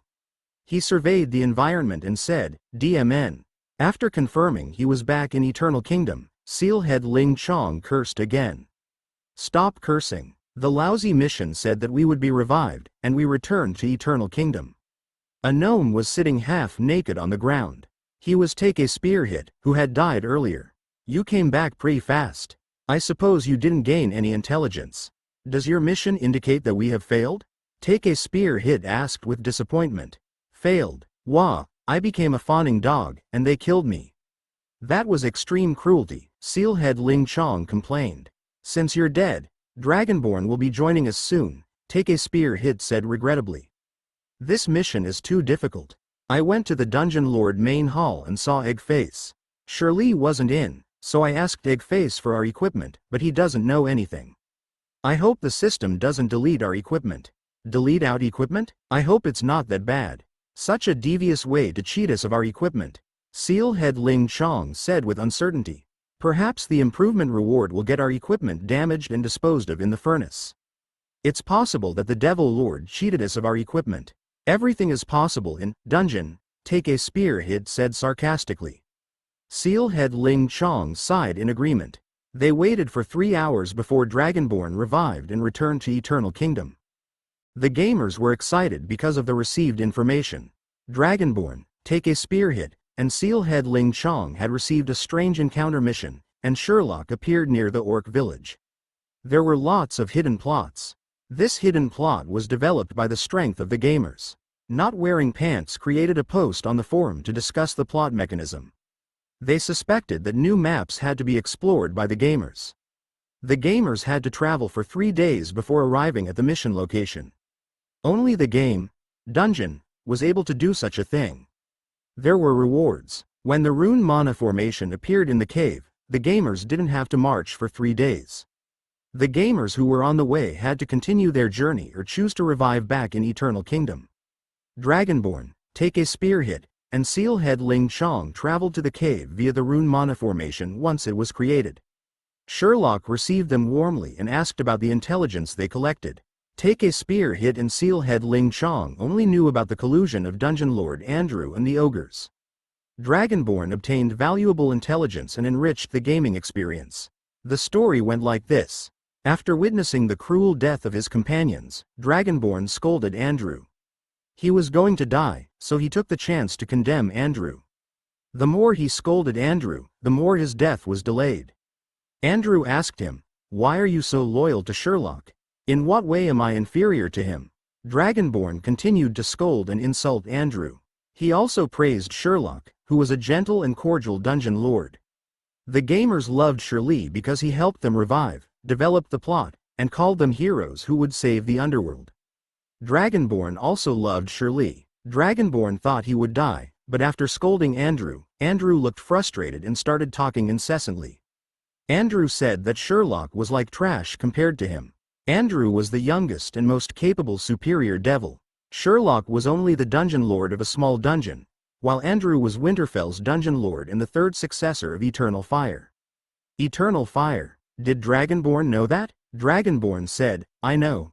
Eternal Fire will be our future instance dungeon. We will destroy Eternal Fire. Sherlock forever." Dragonborn scolded Andrew again, and the latter exploded with fury. Then Andrew started boasting. For example, "What is Lord Sherlock? Is he as awesome as me? And, do you know what I've achieved? My graduation dissertation was a legendary work in the Northern Underworld. All the undergraduates wanted to borrow and read my work. Do you know what I'm doing now? I'm looking for an ancient ruins. It's underneath your feet. It contains a relic of the great devil Michelangelo. Do you know Michelangelo? The devil lord who almost destroyed the world. Does Lord Sherlock have this capability? No, he's a mudslinger." Andrew condemned Sherlock for a long time. Then he said, "Finally, I'm far superior to Sherlock. I'll obtain Michelangelo's relic and become the most powerful superior devil. I will become a great devil like Michelangelo. All will bow to me." Then Dragonborn was killed. That was the intelligence obtained by Dragonborn. The gamers started complaining. Gosh, such a silly plot with no twists or turns. The story is mundane. Did I march for 3 days just for this? Shucks. I haven't slept for days and remained vigilant online, just for this? Wonderful. Though it's old-fashioned, it's perfectly logical. Our mission is to defeat Andrew and prevent his plan of destroying the world. We'll become the adorable resistance who defended love and peace. I'm Jesse. I'm the little rascal. DMN. Ha ha ha ha ha. Wah. Chapter 278. Humiliation. Warriors. As the gamers were talking excitedly, Sherlock said firmly, "The underworld is facing a crisis. If we let Andrew obtain Michelangelo's relic, the consequences will be dire. He will conquer the world. We can't let him succeed. Only we can conquer the world. We have to obtain Michelangelo's relic. Warriors, investigate the ogre stronghold. We have to defeat the invaders. For Sherlock, for Eternal Kingdom Dungeon, for justice, for conquering the world, for the Alliance. Die, you Alliance dog. You are tribal pigs, I'll kill you." The situation became chaotic. Wah! Cherry King lived like a king. Previously, Cherry King only occupied a small hill. By a stroke of luck, he obtained a mission to excavate Michelangelo's world-destroying relic. Even if the Ogre King was cruel, foolish, and brutal, he had heard of Michelangelo's fame. After defeating the underworld, Michelangelo challenged the surface world and resisted the heavenly kingdom. He turned the world into an inferno. Cherry King was fortunate enough to be excavating his relic. The feeling was like kissing the toe of the great devil. It was the ultimate honor. Cherry King didn't work for Andrew for free. Andrew promised that Winterfell wouldn't attack the ogres and would help him conquer other ogre lands. Cherry King was building a huge ogre empire. Cherry King was very ambitious. After obtaining Michelangelo's relic, would he hand over the relic to Andrew? Wrong. He would express his gratitude to Andrew. Because of Andrew, Cherry King was able to have his current achievements. But his good days had come to an end. Great King, Great King. A group of naked goblins, gnomes, and houndhead men barged into our defenses. On a sunny morning, after Andrew left, an ogre ran to Cherry King and made a report. "What did you say? A group of what? Naked?" Cherry King was taken aback. "A group of naked goblins, gnomes, and houndhead men barged into our defenses," the ogre said the second time. This was a common gimmick used by the gamers. They wanted to investigate the defensive layout and the number of ogres, so they used themselves as cannon fodder. Since they had a nearby revival point, they weren't afraid to die. Sneak in? No. That was too troublesome. It was faster to die. As long as they had the numbers, some gamers would be able to run inside and take pictures. Then they would upload the pictures to the forum for everyone to analyze. Their plan was perfect, but there were problems. They hadn't considered the defensive stone wall erected by the ogres. As it was Michelangelo's relic site, it couldn't be open to the public. The ogres enjoyed the feeling of killing the gamers, but after a long time, the fearless waves of gamers kept coming as if there was no end. The ogres intended to kill the gamers for food, but after they died, the gamers vanished and dissipated into mana. A more intelligent ogre thought of not killing the gamers and tied them up. If he ate them raw, he wouldn't have to worry about them vanishing. When the gamers discovered the ogre's plan, after being captured, they used all types of methods to obtain intelligence. Then they went offline and chose to recreate their characters at a revival point. This recreation of character function was called recreation of stuck character by the gamers. Nobody knew when this function was added to the game interface during the initial game connection. Perhaps it was in preparation for this plot mission. The gamers were happy since they didn't have to travel for 3 days to arrive at the orc village. I am a normal ogre. I love to eat, drink, sleep, and fight. After following Cherry King for 2.5 years, everyone calls me beautiful chick. I was a brave ogre warrior. Whoever challenged me, I would crush their bones. I followed Cherry King and lived a happy and rich life until we arrived at a desolate orc village. We chased away the orcs and captured their daughters and wives. They reeked of bad odor and weren't tasty, so we released them. I thought this would be our new stronghold. We dug a lot of salted clay. After cooking, the clay becomes fragrant and delicious, which reminds me of our distant homeland. But we don't have time to reminisce about the food. A group of goblins, gnomes, and houndhead men appeared at the village. We aren't sure where they came from, but we are sure that they are nutcases. They charge at us half naked. They weren't afraid to die. They were even suicidal. When we captured them, they would kill themselves. Then they would vanish like bubbles. When they breached our stone walls, they would run amok and enter each tent to take a look. They showed absolute disrespect to us. I feel frustrated upon seeing them half naked and covered with mosaic. We counterattacked at the first opportunity, killing and capturing many of them, but it was useless. When we opened our eyes again, there were countless waves of naked bodies invading our stronghold. I used all of my effort to capture an invader and ask why they were doing all of this. He said, "Gosh, your modeling is so realistic." I killed the invader and wished sincerely to leave this cursed place.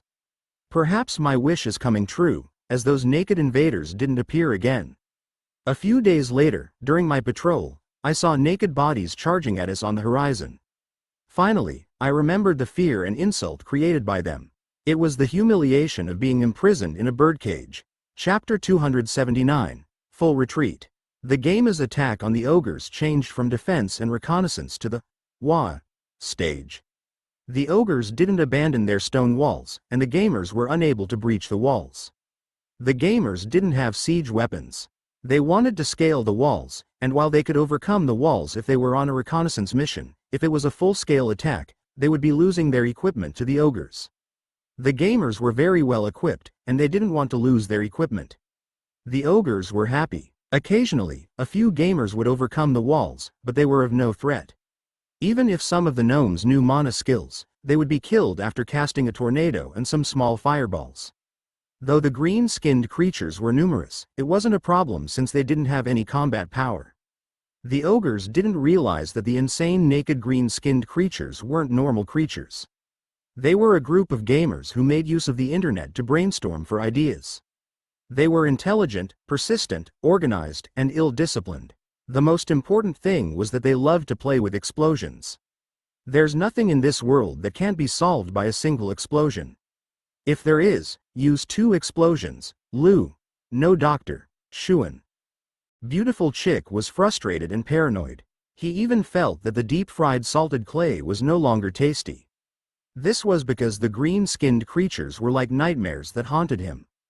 Beautiful Chick had seen some fearless warriors, but it was his first time witnessing so many fearless creatures. The fortunate thing was that these green-skinned creatures weren't able to overcome the defenses. Oh, what were they doing? Beautiful Chick was stunned. He was patrolling the fortified walls and saw many green-skinned creatures digging at the base of the wall.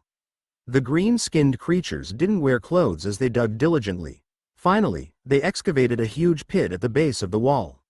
What were they doing? Were they thinking of weakening the base of the wall and causing it to collapse?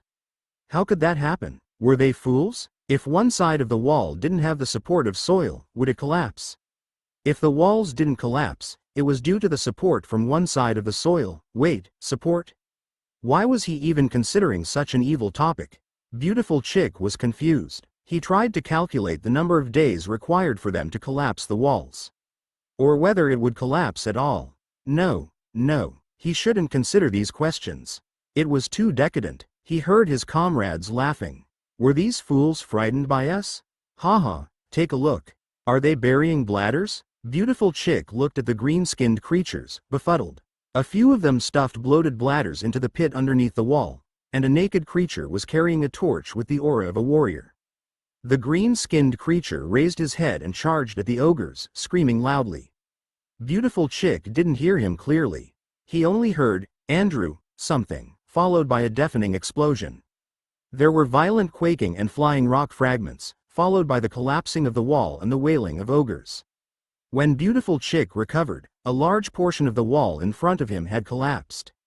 The strong fortified wall was blasted to smithereens in a strange explosion.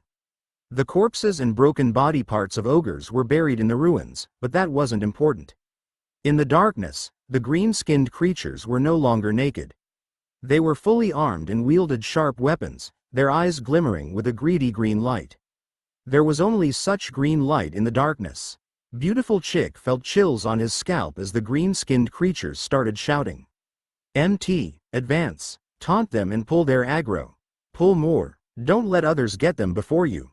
Charge forward, there are elites in one of the tents. Charge, charge, charge. Wah! Great King, those naked, wrong, those fully armed green-skinned creatures are charging in. Don't panic, I have the powerful General Rising Phoenix, who can kill all these pests." Great King, battle report. Rising Phoenix was killed by the green-skinned creatures. He was hacked. What? Get 3 blades. 3 blades will kill all of them. Great King. 3 blades was killed. He was stripped naked and thrown in the ditch. What? Pass me my weapon. The ogre servant carried some luggage over and said, "Great King, I am ready. We can set off anytime." "Who asked you to bring my luggage? Pass me my great axe." Cherry King sloshed the fat on his body and wielded a great axe as he walked out. He hadn't fought in a long time. When he was young, his name inspired fear and made babies stop crying. When Cherry King opened the door of his tent, it was a chaotic scene of bloodshed. The green-skinned creatures were killing off the ogres who resisted. They were overwhelmed by the flood of creatures. The gamers didn't know how many of them were killed by the ogres. A few hundred? A few thousand? They didn't know, as the ogres were all dead. Cherry King didn't understand how he had suffered such a great setback within such a short time. His empire was just beginning to flourish, and they came here to look for the great devil's relic. "Great King, let's flee. Let's return to our fortress. We can rebuild. His servant shouted and pulled him just as Cherry King was about to fight with the green-skinned creatures. Release me. Get lost. I'm going to fight these green-skinned creatures to the death. But Great King, if you die, you won't be able to eat creature shoulders with salted clay gravy. Let's go. Everyone, retreat. Cherry King was full of deep hatred. He cast a final glance at his blood-stained camp. The green-skinned creatures were howling as they charged at him. Cherry King fled without flinching. Chapter 280. Addicted to Games. Apple was a normal and diligent village orc, who was in awe of the sacred light. The things he saw over the past few days were things he would never forget. He would tell the stories of the heroic goblins, gnomes, and houndhead men to his children. When he was old and rocking in his chair, he would even tell his grandchildren and great-grandchildren about it. At that time, he would gently smile and say, "Who would have believed this silly old orc, that there were creatures who helped me regain my homeland? They sacrificed themselves in droves of tens of thousands, shouting, 'Safety first.' Then, with a loud boom, they blew up the fortified walls, and the Ogre King fled in terror. I feel that I'm almost boasting. Just thinking of these scenes, Apple felt warmth in his heart. The heroic green-skinned creatures had regained possession of the village. When Apple was about to enter his village to count for his properties, he found that the green-skinned creatures were entering their houses. They ransacked the houses and removed all the items while their bodies were laden with the salvaged equipment of the ogres. Some even sawed off the fangs of the ogres as though they were precious items.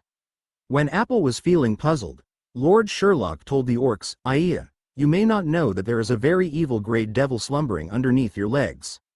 That is the reason the ogres occupied your land. To protect your land, the first step is to remove all of the items in your houses. Don't be mistaken that we are robbing you. That is absolutely not true. This is to ensure your safety. Don't ask. If you do, you are corrupted. The second step is to excavate the land to purify the evil.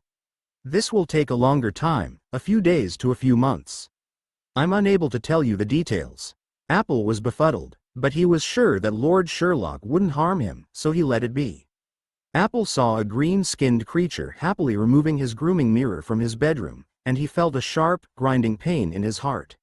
He would be unable to sit in front of the mirror to comb his scalp and create nice braided pigtails. He sighed. Standing in front of the large excavated pit, Sherlock wore a yellow safety helmet and surveyed the surroundings. Behind him were a group of gamers who were watching the plot animation.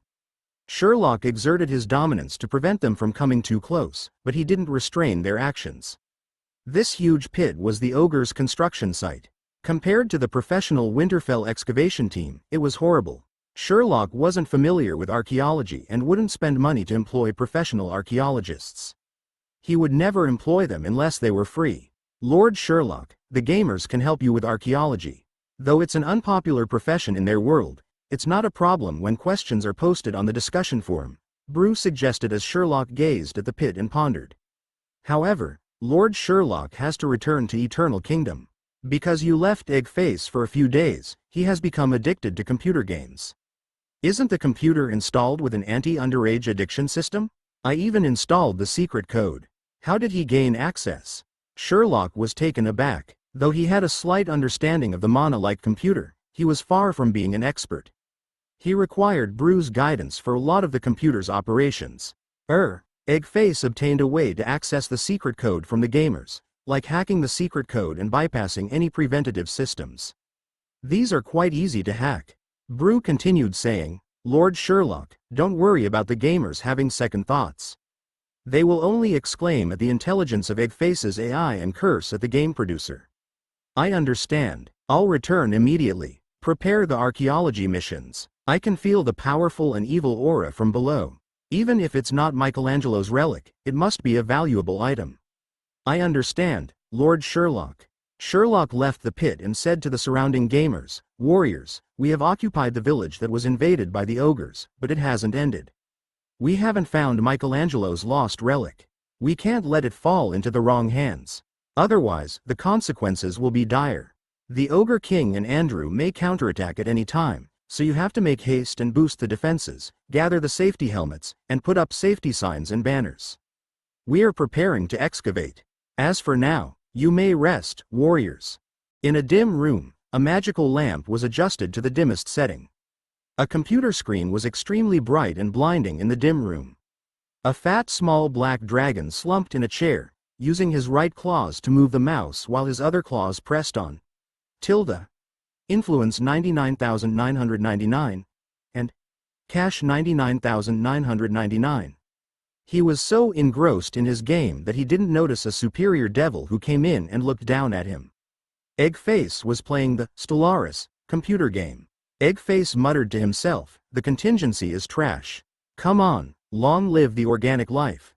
Chapter 281, Archaeology. What are you doing? Sherlock stood behind Eggface and asked. I'm fighting for the freedom of the Milky Galaxy.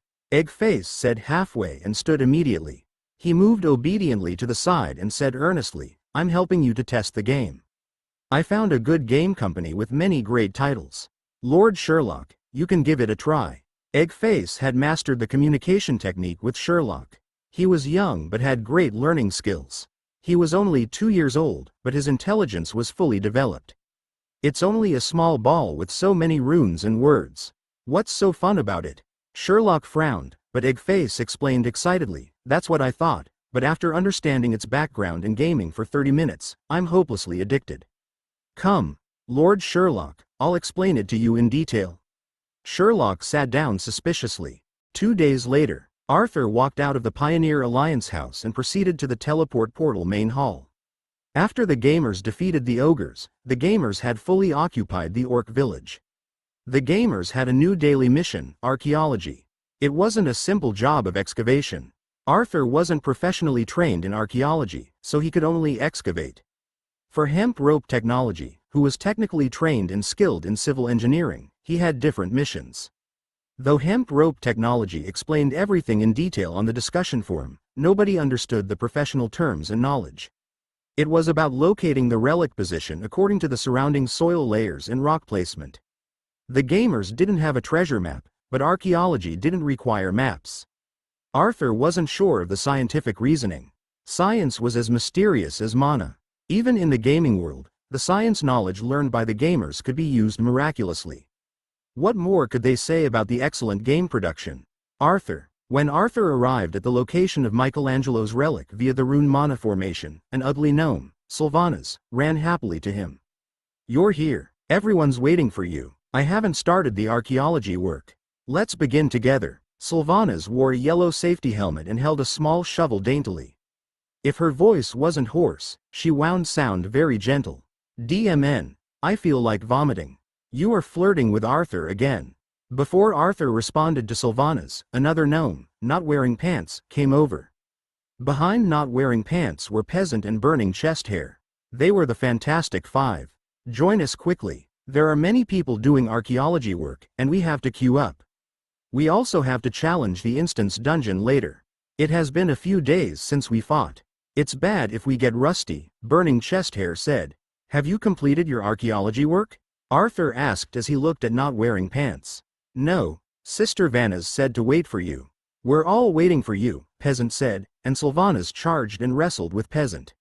Why did you say that I'm waiting for Brother Arthur? Who are you waiting for? Everyone was used to the bickering, and nobody stopped Sylvanas from strangling Peasant. Not wearing pants walked to Arthur and pulled him as he said, I talked to hemp rope technology. His team members are the main workforce for excavating the relic.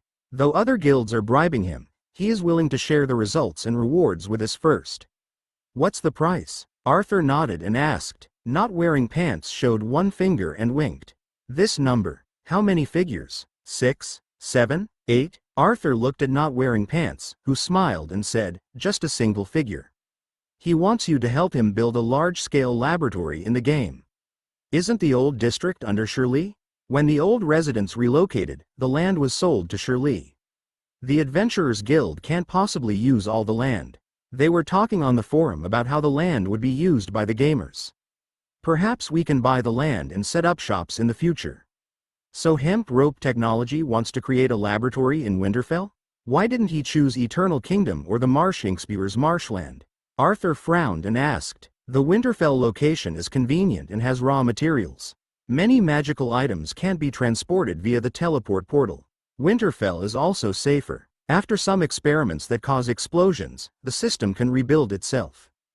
Didn't the system rebuild Winterfell after the Ancient Gods' War devastated it? Not Wearing Pants said, I understand. The cost isn't cheap. As long as he gives the Michelangelo's mission rewards to us, setting up a laboratory is no problem. But I can't guarantee the time. Not Wearing Pants nodded. I understand. We are earning very few magic stones, and the laboratory setup requires lots of magic stones. I think hemp rope technology will understand. A fight broke out nearby. It was a battle between guilds. As the gamers were away from Eternal Kingdom and Winterfell, the restrictions on the gamers were lifted. Hence, they were able to attack each other. Eternal Kingdom and Winterfell were safety zones. I discovered. A loud exclamation was heard. Chapter 282. Ogre's Counterattack. A gamer excavated a valuable item. Arthur and his companions ran in the direction of the exclamation, where a group of gamers surrounded a large black chest that was half buried in the ground. Everyone was astonished by the chest that had the size of a building. If it contained treasure, who excavated it? Not Wearing Pants ran hurriedly over and asked the gamers. It's veteran hemp rope. They are really cool. They managed to locate the chest after doing a soil analysis. When they excavated, they really found it, a gamer replied quickly. I think the game is really cool. Even the archaeology content is so realistic. Let's not discuss it further. I'm fully in awe of dungeon. I journeyed 3 days and excavated for a few days, and yet I don't feel bored. The gamers discussed loudly. They cursed at the game producer while praising the game quality. Where is hemp rope technology? Peasant shouted at the crowd. Don't shout. He's doing archaeology work. When the crowd saw Arthur and his companions, they gave way and allowed them to enter. Arthur was the top rich gamer, they had to show him respect. When Arthur and his companions reached the front, they saw hemp rope technology holding a small custom-made shovel.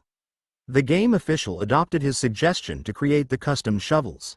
There were many gamers with small shovels at the side who were excavating carefully. Some gamers wanted to help but were stopped. Don't move, you can't excavate this relic. We're excavating carefully and waiting for Shirley to take a look.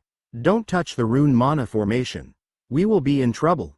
Burning Chest Hair asked curiously, Gosh, since when did you learn about the rune mana formation? I didn't learn about the rune mana formation.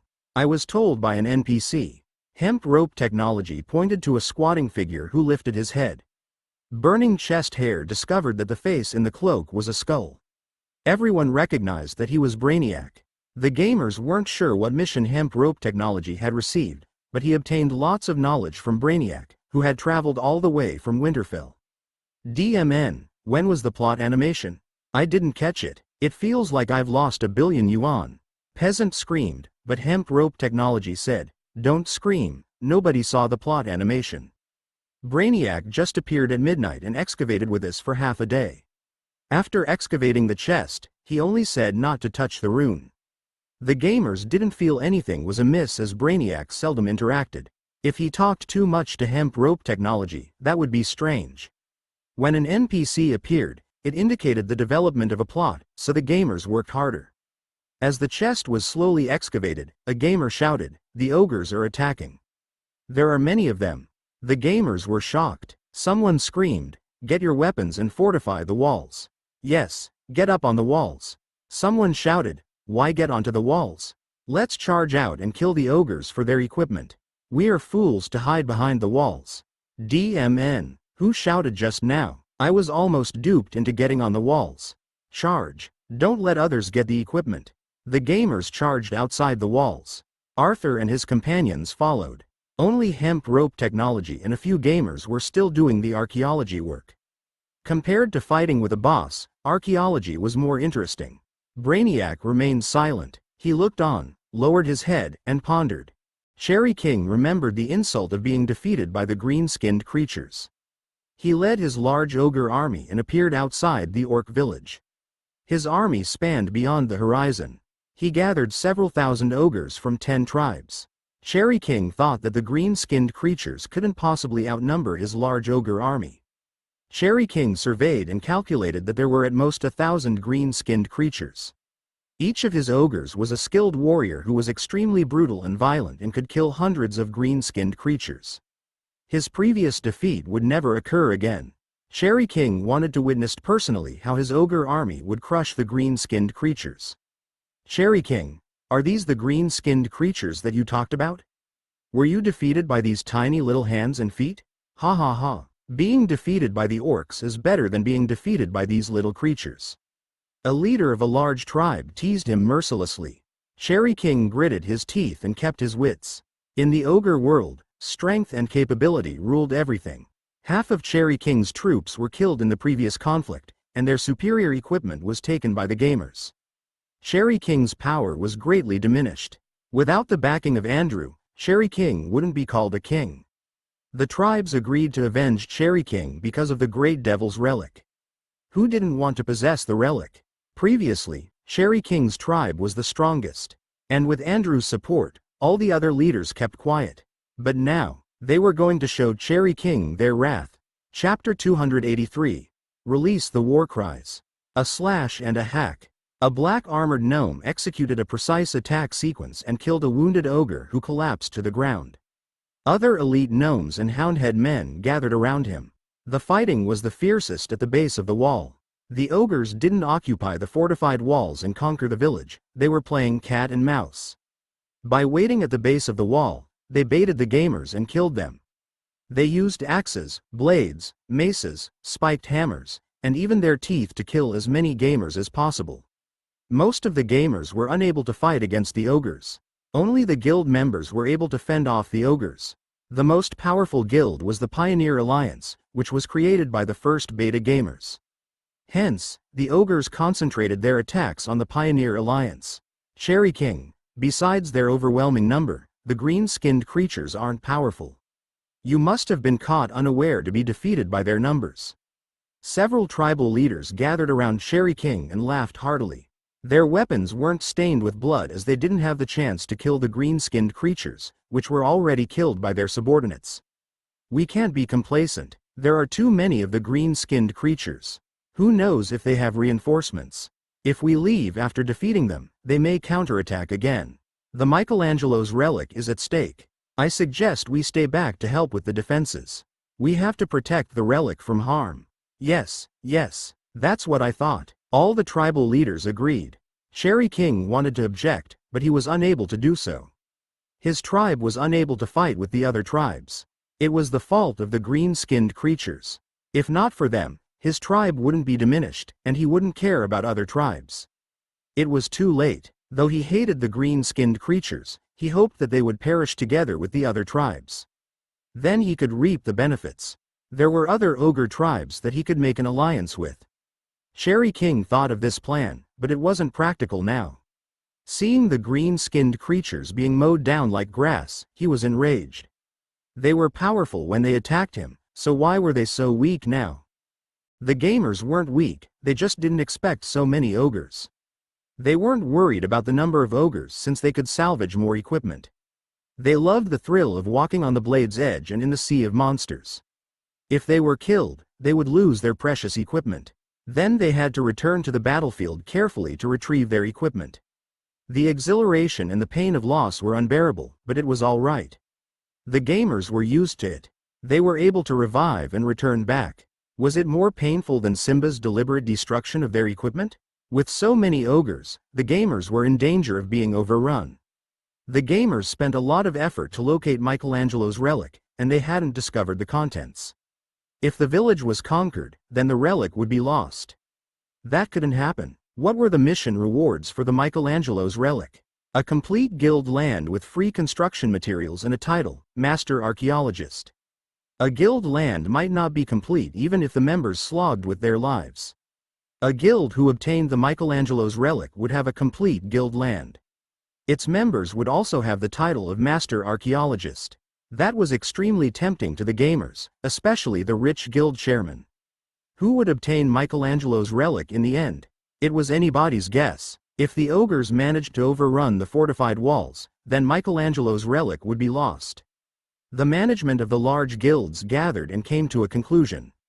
All the guilds would unite together and be led by the Pioneer Alliance, which had the highest reputation. Not Wearing Pants would be the battle commander. They would kill all the ogres and split the loot according to contributions from the guilds. Then the guilds would distribute the loot to its members. Though the gamers often killed each other, when it was time to collaborate, they were extremely cooperative, especially if they would perish and lose the relic. All members gather. Follow your leaders, who will follow not wearing pants. Follow instructions. If you perish and can't find the main force, proceed to the crowd. Follow the crowd so you won't lose your way. Rallying all individual gamers on the discussion forum to join us. Pull your friends along. How is the loot going to be distributed to the individual gamers? Join a guild first, then obtain the distributed loot before leaving the guild.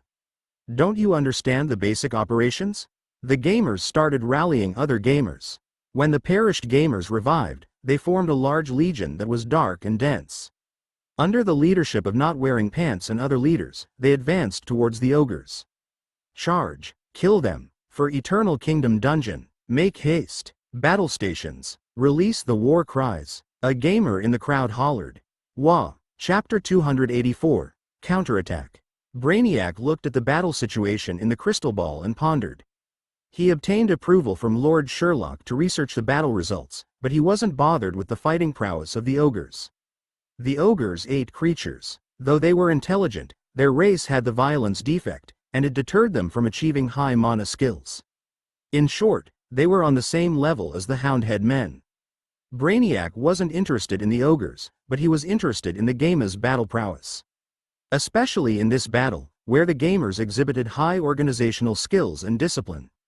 For the dungeon battles, commanders were required. But the gamers didn't have a fixed commander. According to Brainiac's observations, they were usually in small teams of 10 to 300. Sometimes, they battled individually. After a meeting, the gamer's battle organization became thousands of gamers, and it was still increasing. They had elected a field marshal, a gnome called Not Wearing Pants, as well as other guilds leaders and communications officers. Brainiac was puzzled and decided to conduct sustained research. In the crystal ball, Brainiac witnessed the nth time that the gamers were annihilated. Gosh, why are the ogres so strong?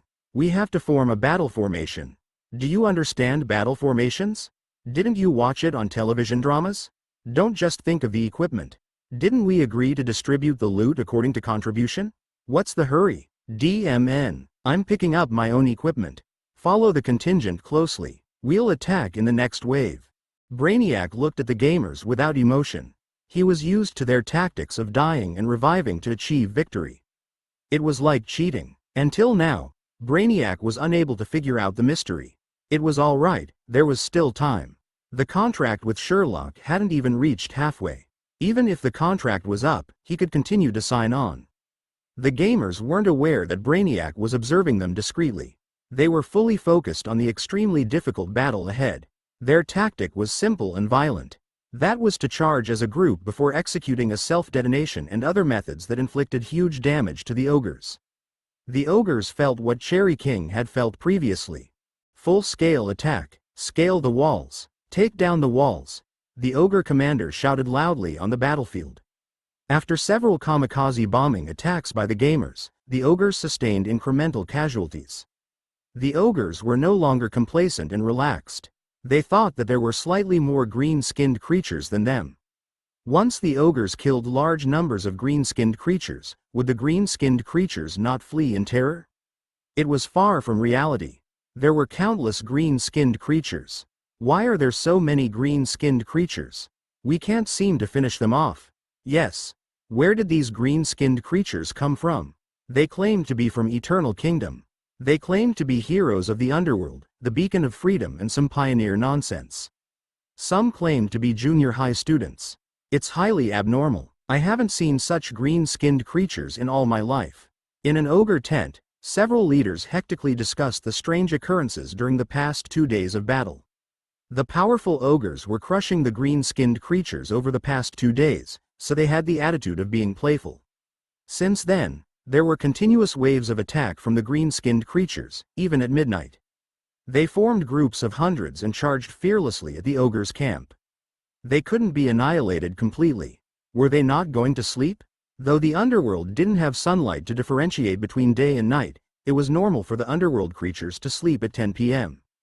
How did the green-skinned creatures survive without sleep? The ogres were both mentally and physically exhausted.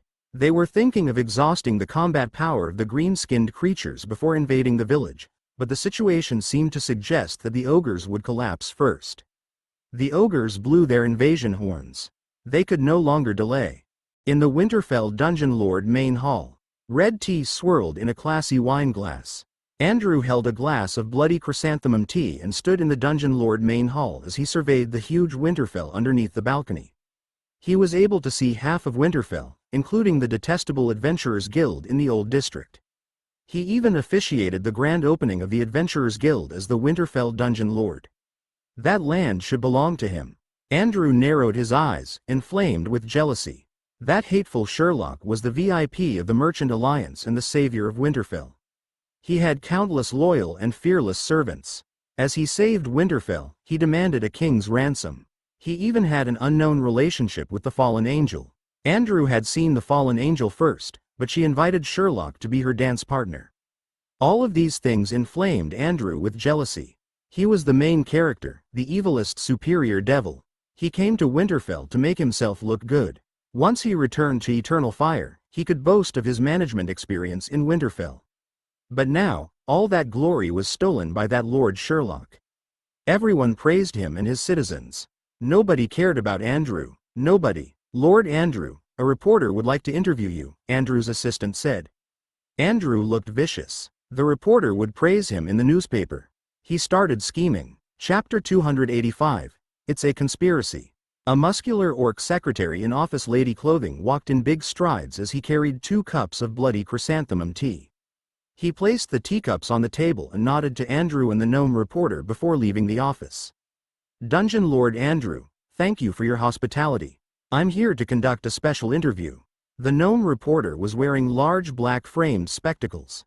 He adjusted his spectacles and spoke politely. Of course, as the Winterfell Dungeon Lord, I'm honored to be interviewed by the media. You can ask whatever questions you want. Andrew was gloating inside. Finally, a reporter came to interview him. He was going to be in the headlines tomorrow. He had already thought of a title for the newspaper, Dungeon Lord Andrew, a good dungeon lord who cares for his residents. This represented his intention and achievements. The most important thing was that it told the truth. The first question is, what does Dungeon Lord Andrew think about Lord Sherlock, who is highly praised by everybody? The gnome reporter asked. From an objective viewpoint, Lord Sherlock is a pretty good devil lord. From what I know, he has a dungeon with 2,000 servants. As a new dungeon lord, it's a good achievement. As for Winterfell, we have 1 million residents in the dungeon. As a dungeon lord, I have already planned in detail. Just as Andrew was going to expound the details of his "Let Winterfell be great again" plan, he was interrupted by the reporter. Apologies, Dungeon Lord Andrew, my time is limited. I have to interview Lord Sherlock next. Please do not deviate from my questions. Is that all right? Good. Next question, is Lord Sherlock? Palm. The door was pushed open, and an orc rushed in nervously and said, Lord Andrew. Bad news. The orc didn't stop because of the reporter. He shouted, Dungeon Lord Andrew. An orc village was attacked by ogres. Lord Sherlock is fighting the ogres with his brave warriors. What? Andrew stood up immediately. The eyes of the reporter lit up, and he indicated his intention to leave. He was going to obtain the orc village's location from the orc later. Seeing the leaving back view of the reporter, Andrew raised his hand slightly. Come and pay me a visit next time, Andrew smiled and said to the reporter. The gnome nodded politely and hurried out. Andrew looked grave. He turned to look at the agitated orc and asked, which department is that? From where did you receive the news? Dungeon Lord, it's the publicity department. The orc said excitedly, I just received an anonymous letter. After checking it, an orc did come to Winterfell to request aid. Let me take a look at the letter, Andrew extended his hand and said. The orc handed the letter to Andrew, who examined it. Then Andrew said, Thank you for contributing to Winterfell. You may leave, Dungeon Lord, it's what I should be doing. The orc shouted excitedly before leaving. Andrew threw a punch in the air. He gritted his teeth and finished the bloody chrysanthemum tea in one gulp. He was full of jealousy. Why did Lord Sherlock help those orcs? Why did his green-skinned creatures defeat the ogres easily? Did Sherlock discover his plan in Michelangelo's relic? Did the ogres divulge the secret? That was despicable. Why was Sherlock so lucky? Andrew wasn't resigned to fate, but he couldn't do anything. He wouldn't give up Michelangelo's relic. However, Winterfell already knew about the attack on the orc village. He couldn't stand by and do nothing. Though the situation was out of his expectation, Michelangelo's secret wouldn't be revealed to the public. He could make use of the Merchant Alliance's power to pretend to help the orcs and restrain Sherlock at the same time. This was a feasible plan. Who was the sender of the anonymous letter? Was it Lord Sherlock? Report? No. No. No. Why would I report on myself? I mean, I wouldn't send out an anonymous letter. I'm indeed compassionate and will help the orcs. I'm currently at the orc village. It's no longer an urgent matter. I don't think it's necessary to publish it in the papers. What, must you report on this good deed? No, it's nothing special. What, you're feeling the desire to join us against the ogres? Aia, I know you detest ogres, but going into battle is precarious. I don't think it's suitable for you. Don't report it. Please don't report it. Please listen to me. After his futile attempts, Sherlock sent the gnome reporter off to the Adventurers Guild. Then he went into deep thought. Is this Andrew's conspiracy? Or is some other creature helping Andrew? Brew asked. Lord Sherlock, there must be a conspiracy. I know, something's not right. The anonymous letter isn't from us. I don't think Andrew is putting on a show either, as he wouldn't take the risk. Sherlock sighed and said, we have already occupied the orc village, and such a thing has to happen.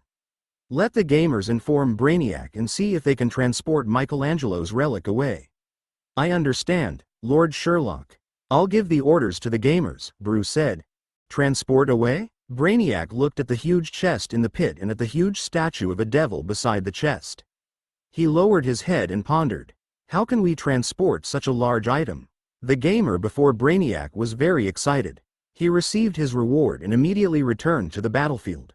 The fighting spirit of the green-skinned creatures was extraordinary. Chapter 286. Accede to all requests.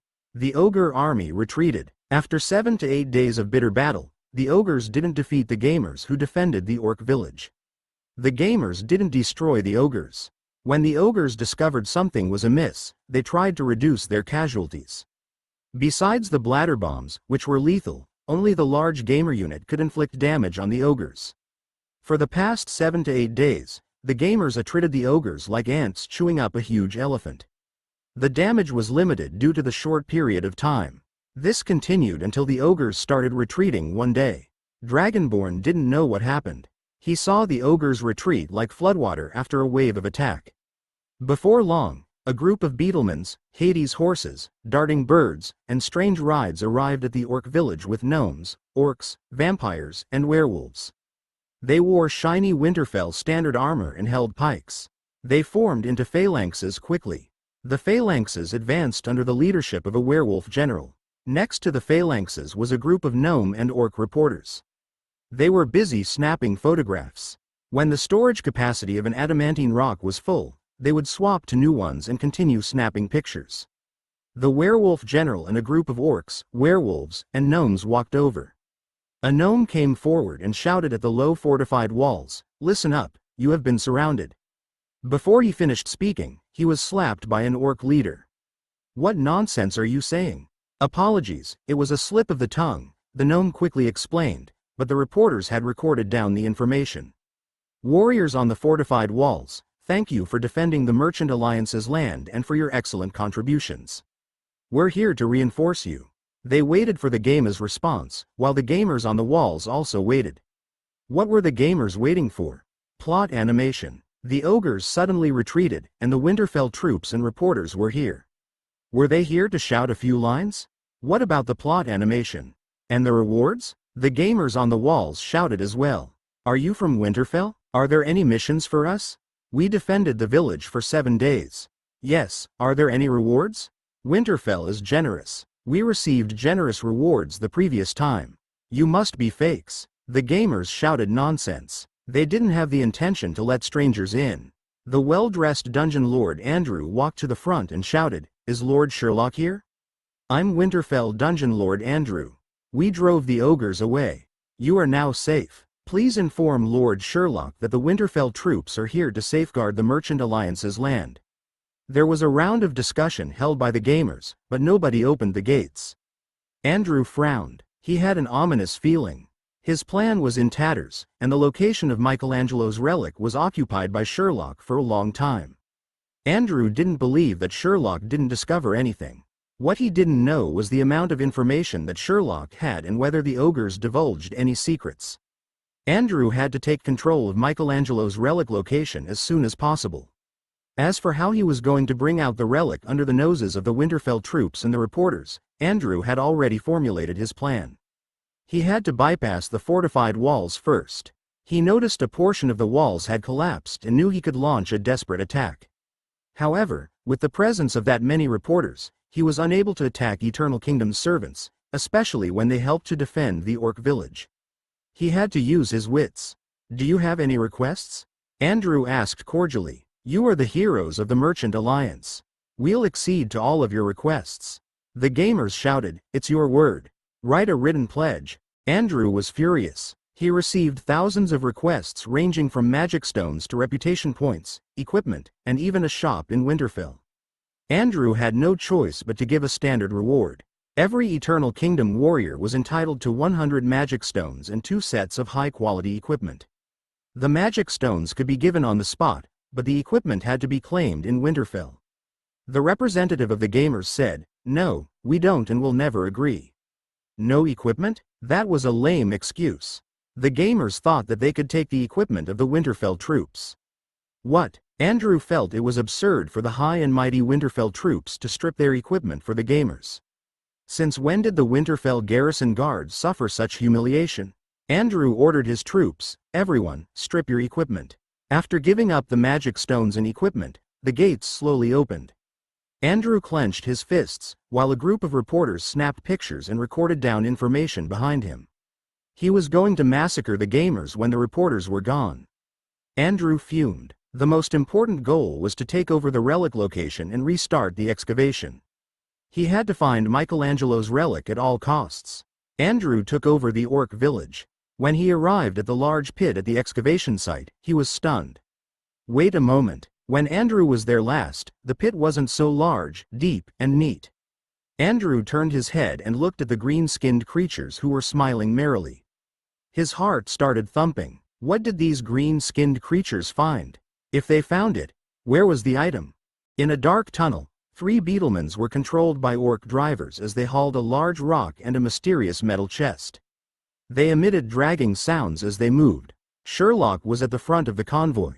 Apple, who was at the side, asked, "Are you lost?" Chapter 287. Sherlock's Trust. Michelangelo's relic, which was dug up in the orc village, was a huge statue whose hand was grabbing a metal chest. As Winterfell troops came to take over the village, Sherlock had to let Brainiac excavate the relic and transport it away. Fortunately, the orc village was further away from Winterfell by a day's journey. With Sherlock's order and Brainiac's urging, the gamers excavated the statue and chest at an incredible speed. They were sure it was Michelangelo's relic because the chest was filled with runes, and some ancient words were written on one side of the chest, "The Great Conqueror Michelangelo." They were unable to use the teleport portal, so they let the orc guides lead them on a longer detour route. It wasn't safe to use the normal route. Sherlock followed the convoy. It was Michelangelo's relic and beyond Brainiac's knowledge. Not to mention, the gamers were fond of getting into trouble. If they botched things up, he wouldn't be able to sell the relic. They met with a mishap. Sherlock chose 100 strong gamers to carry the chest and statue. After traveling for a short while, something mysterious occurred. The first was mass poisoning. Besides the gamers, who ate indiscriminately, Apple and the orcs vomited and had diarrhea. Even Brainiac had the symptoms of food poisoning. Brainiac explained, "I didn't eat much." They were also afflicted by insomnia, panic, chest pains, shortness of breath, and leg and back pain. With Brainiac's help, everyone learned massage and helped each other with massaging. The effect was good. "We are under a curse," a gamer said in a doomed and worried tone as he was massaging Brainiac. Everyone had low morale, except for the gamers. "Gosh, the feces is so realistic." The feces excreted under normal circumstances is different from being sick. You silly dude. There are many good things in the game besides feces. Why are you so obsessed with it? We are able to fall sick. That's a new discovery. How long is this strange encounter mission? We have been transporting the relic for many days. I don't know. The gamers chatted as they escorted the relic. They also helped to relieve the nervousness of the native orcs. They only wanted to regain their homeland. Never did they expect to be embroiled in this complicated affair. Brainiac was busy researching the runes on the chest. With all his knowledge, he was unable to disarm the rune mana formation. He couldn't even understand it. Sherlock didn't stop Brainiac from studying the rune mana formation. Sherlock was also interested in the chest that was covered by the runes. After studying for a while, he lost interest.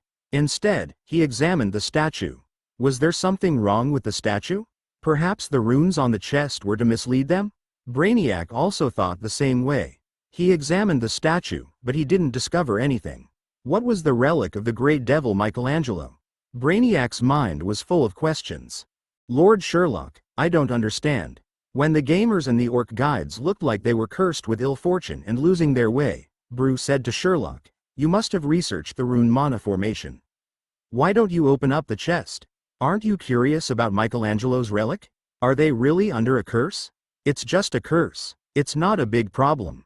Have you heard the story of Pandora's box? Sherlock said, this is a legend of the Underworld. Do we have a Pandora's box in the Underworld? Brew asked in surprise. Yes, it's almost the same. Before it's safe, who knows if it's a good thing or a bad thing to open the box? We have to figure it out before opening it. Sherlock expressed his opinion, but Brew rebuked, Lord Sherlock, applying Erwin Schrödinger's theorem on your opinion would be more suitable. Who is Erwin Schrödinger? He's a cruel person who tortured cats, Lord Sherlock, Brew said. Is Lord Sherlock going to open the chest once you arrive at a safe location? Do you have other plans? Sherlock paused and laughed. Then he said, it seems like you know a thing or two. It's all right, I'm already tens of thousands of years old.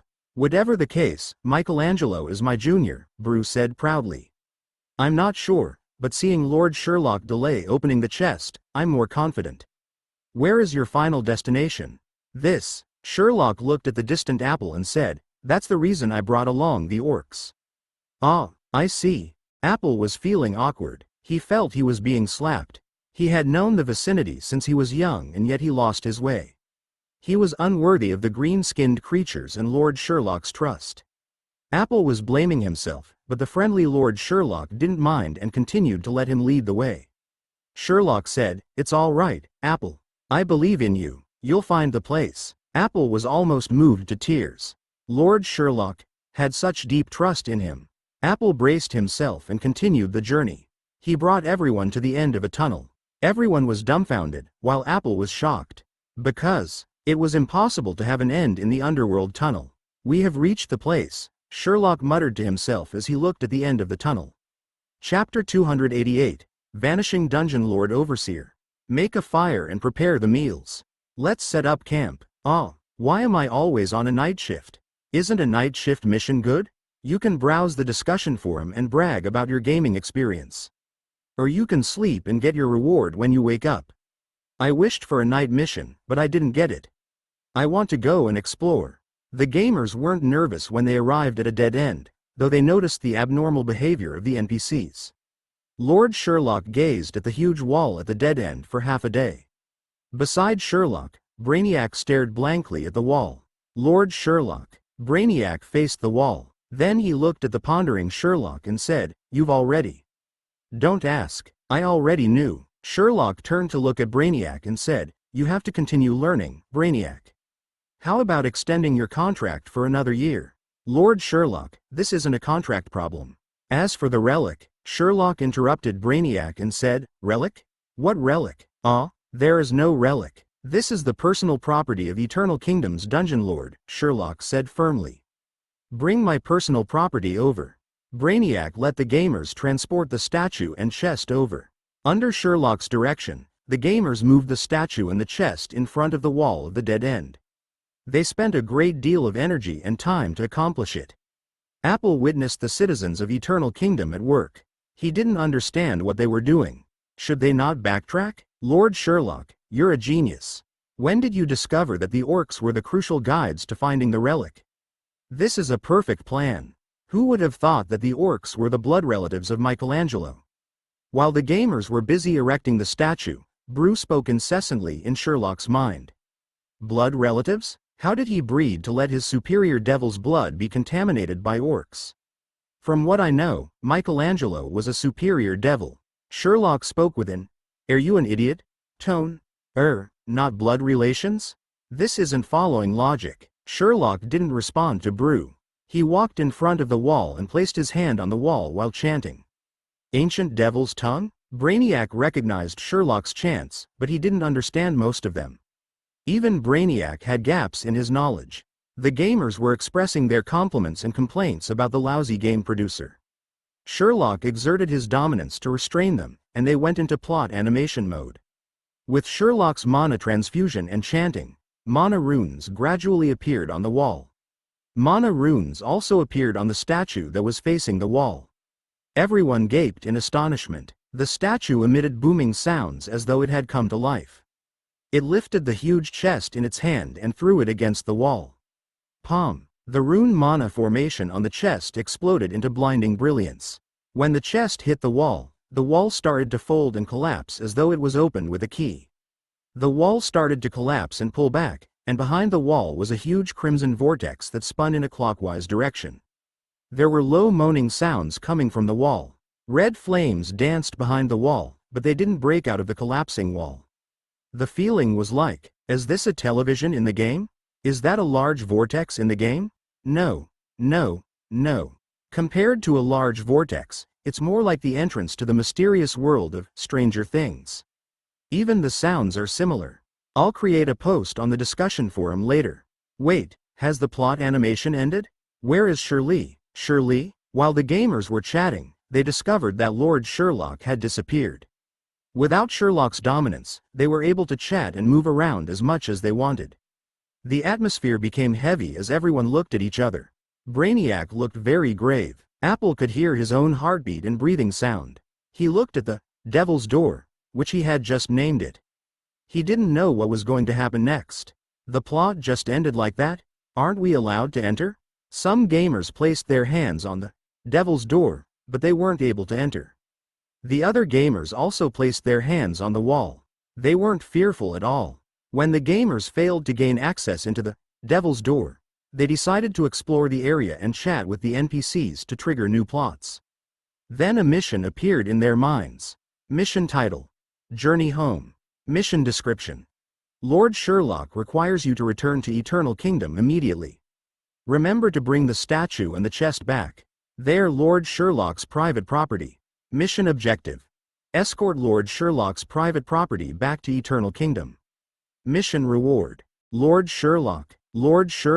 Brew's voice reverberated in the darkness, but he was unable to get Sherlock's response. Brew wasn't even able to feel the presence of Sherlock. He could only feel the mana connection with Sherlock. It was as though Sherlock had disappeared from the world. Brew, who was in darkness, started pondering. The Dungeon Lord was missing, and the gamers had lost control of themselves. Only Sherlock's mana was still functioning. That proved that Sherlock was still alive and in another special dimension. But that had hindered the communication between Brew and Sherlock. It was too strange. What shall I do now? Brew thought for a while and then assigned a new mission. Mission title: Battle Preparation for a Conquest. Chapter 289. Eggface's Mission.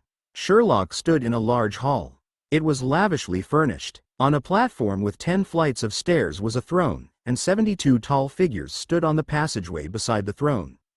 Sherlock surveyed the figures, but he was unable to see their faces. The throne was empty, and there was no master. A black figure walked out from the 72 servants and knelt on one leg as he said, "Welcome back, Devil Master." Sherlock was missing, but the gamers didn't panic. The gamers continued their daily missions, and they were able to obtain their rewards. They could do without Shirley, but he was the main character for developing the plots. Without Shirley, they felt terrible. They wondered if there was a main plot without Shirley. The gamers didn't care if there were any plots as long as they were able to play the game. It was an online game and not a single-player game. There were only a handful of gamers who were free enough to watch the plot animations anyway. But not everyone was a gamer. For example, Eggface. He wasn't even worried about Sherlock's safety. In fact, he was overjoyed. In the Dungeon Lord main hall of Eternal Kingdom, after Sherlock had left for 10 days. Huh? Treat you like a princess? Eggface was accessing a QQ software and was chatting with a female, Bunhead, who said in a post, "I hope that you can treat me like a princess." Eggface was deeply troubled. What shall I do? Marry her off to Winterfell Dungeon Lord Andrew so as to build an alliance between Winterfell and Eternal Kingdom? Or should I find a king to marry the princess before I'm conferred as the Baron Glamorgan? Then I can attack Winterfell and assassinate the king to usurp the throne? Eggface went into deep thought. It was too complex for Eggface. He preferred to play Crusaders King 2 and start in the year 1066 as the French Capetian Baron. Eggface shut down QQ and initiated Crusaders King 2. A window popped up. Do you wish to play computer gamers forever? Yes. No. Eggface wanted to close the pop-up window, but he was unable to do so. He intended to restart the computer. Eggface thought that it must be the age restriction software at work.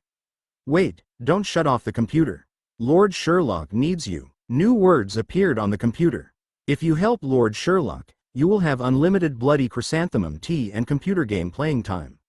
I guarantee that. The eyes of Eggface glimmered. After communicating with Brew, Eggface understood what happened. According to Brew, Sherlock lost contact due to some reasons. Brew intended to help Sherlock manage the dungeon until his return, but he discovered he was unable to do it alone. Without Sherlock, he was unable to control the gamers. Number 1. Brew was unable to have the gamers enter the plot animation mode. Number 2. Brew was unable to get Mufasa and Simba to create equipment. Number 3. Without Sherlock's help, the gamers wouldn't take Brew's mission notices seriously. Without the plot missions, how could they prepare for war? Or perform training? The gamers would hurry to Winterfell to discover other strange encounter missions from NPCs. They would accept missions from the Adventurers Guild and challenge the Instance Dungeon. They would never prepare for war. There were many things that impeded Brew's great plan, such as the fact that he was unable to create a stable revival point. Brew was unable to communicate with other creatures aside from Sherlock. He could only use the game system to communicate with the gamers. Besides Sherlock, only Brainiac could install the revival rune mana formation. However, Brew wasn't able to order Brainiac to do things. Brainiac would only listen to Lord Sherlock. Though the gamers helped to relay orders, it was a direct order from Sherlock. Sherlock had vanished in front of Brainiac. To order Brainiac to do things was impossible. After some considerations, Brew discovered that Sherlock was the soul of Eternal Kingdom. Without him, it was impossible to carry out any battle plan. The only thing he could do was find Lord Sherlock. Brew couldn't depend on Brainiac, as he was still looking dazed at the location where Sherlock vanished. Who could he depend on? Mana Engineer? Senior Beast? Evelyn? Skills Trainer Moros? The Little Fairy? Senior Beast? Or the Mana Engineer Yoda, who had the title of the Jedi Warrior? Or the retired Great White Goose, Blackhand, who had left Eternal Kingdom? No. He couldn't depend on any of them because he wasn't able to communicate with them. The only hope was Eggface. So Brew tempted Eggface with many rewards and informed him of Lord Sherlock's disappearance. Then he gave the mission to Eggface. To let Eggface find the lost Lord Sherlock? No. It would be strange if he could find Lord Sherlock. He was only a 2-year-old black dragon. So the mission to Eggface was to find help. At this critical juncture, only the fallen angel Lilo could help Lord Sherlock. Bloody chrysanthemum tea, dragon's nest bed, shiny metals, and black dragon toenail clippers. Eggface placed each item into his backpack and then pulled the zipper and carried it on his back. Behind Eggface was a weak and fearful Evelyn and a large group of gamers. The gamers chattered excitedly. Gosh, I'm so lucky to have a strange encounter mission while mining ore in the dungeon. I received it just after I revived in Eternal Kingdom. Shish. Stop talking. Be immersive, you little satans.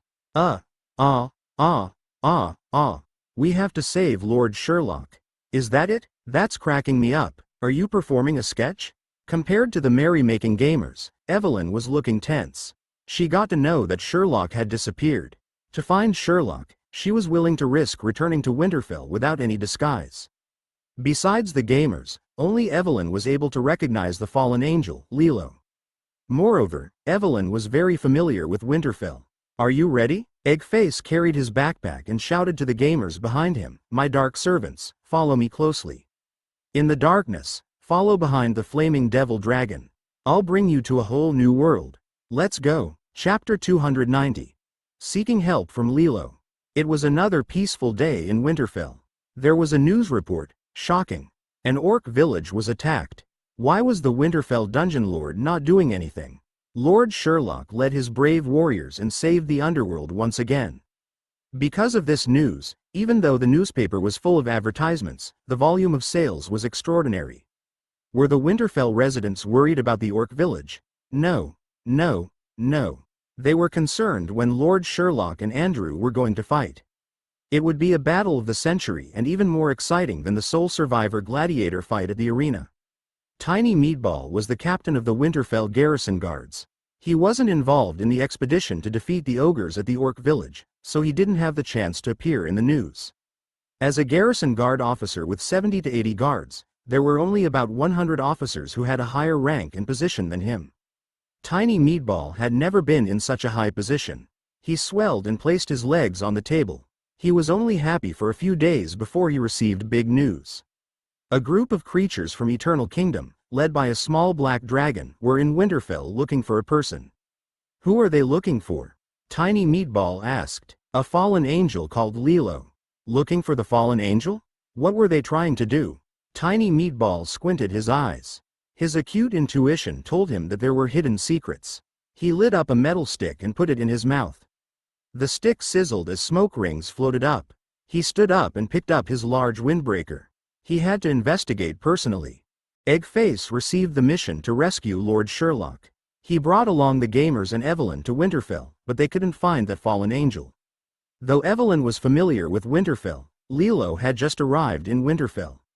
Besides knowing that she lived in a manor outside Winterfell, Evelyn didn't know anything about her. The situation was tricky. Thankfully, the gamers were around. "What, looking for someone? The Lilo fallen angel? She appeared in the forum before? No problem, let's go." The gamers used their resources to complete this hidden mission. By asking NPCs. The NPCs referred to the Winterfell residents. The gamers were going to inquire, but it was actually harassment. The method was foolish, but it was still effective. The night they arrived in Winterfell, Eggface used the gamer's insane method of inquiry to locate Lilo's residence. It was a manor outside Winterfell. "Is this Miss Lilo's residence?" "It's huge." Evelyn lifted her head and surveyed the large manor, which was surrounded by walls and a large metal gate. It was private property, after all. "This is the fallen angel's manor. Where are my magic stones?" An orc who was driving a beetleman shouted at the gamers. A rich gamer gave the orc a bag of magic stones. He bought those magic stones from other gamers. After receiving his reward, the orc left the manor, driving the noisy beetleman towards Winterfell. "This mission is complete. When are you giving me my title, Eggface?" The rich gamer received the strange encounter mission from Eggface, who promised titles and legendary equipment. Eggface asked them to do lots of work, but the rewards. "Of course, I'll reward you with titles. I'm the king of black dragons, the master of devil flames. Since when did I deceive anyone? After we save Lord Sherlock, you can have anything you want." Eggface walked to the metal gate and shouted loudly, "Hello. Is anyone there? Is anyone there?" Eggface shouted a few times, and the gamers joined in. There were about 100 of them, and they filled the seats on the beetleman. Soon, a few gnomes and a sludge monster came out. The sludge monster wore a black suit, and he looked like a butler. "Who are you?" The sludge monster eyed the gamers and the black dragon warily. "Black dragon puppet? Another sales stunt? I told you we don't need breakfast milk, including black dragon milk. Please go back." The sludge monster misunderstood the gamers and Eggface. "Wait, we're not here to sell breakfast milk, we're here to find Miss Lilo," Evelyn shouted when she saw the sludge monster and gnomes leaving. "You're looking for Miss Lilo? Do you have an invitation?" the sludge monster asked politely. What's that?" Eggface asked, bewildered. Apologies, Miss Lilo said she will not meet anyone unless there is an invitation, the sludge monster said to Evelyn and the gamers. Please go back, no matter what it is, Miss Lilo will not meet you. We're here to save the underworld. Yes, yes, let Miss Lilo meet us. We're different from other visitors. We're not common creatures. We can sing, dance, get lost. I'm going to sue you for harassment. The gamers started shouting noisily. The sludge monster didn't bother with the gamers and started to leave. However, he stopped when he heard a name. We're here because of Lord Sherlock. Please let us meet Miss Lilo. She knows Lord Sherlock, Evelyn shouted. She knew that Lilo was fond of Sherlock. She hit the right spot. Lord Sherlock? That superior devil? Aya, you should have told me earlier. What did Lord Sherlock say? Our Lady is very concerned about Lord Sherlock's situation, the sludge monster said as he opened the gate hurriedly. Chapter 291. How was Sherlock?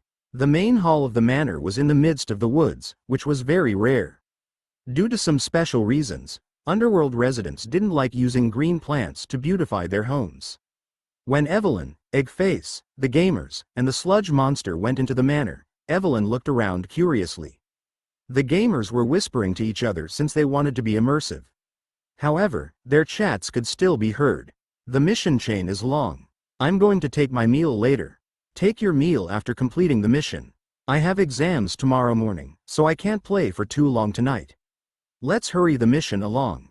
I'm begging all of you. Take a look at the game to see how it's designed. Don't talk to me about the design, it reminds me of the lousy game producer.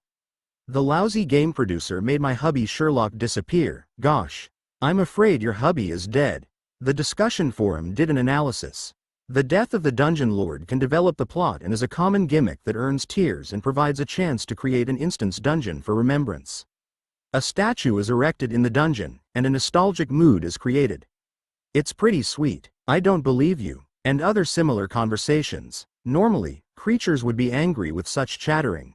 This was a prestigious household, so they were particular about manners.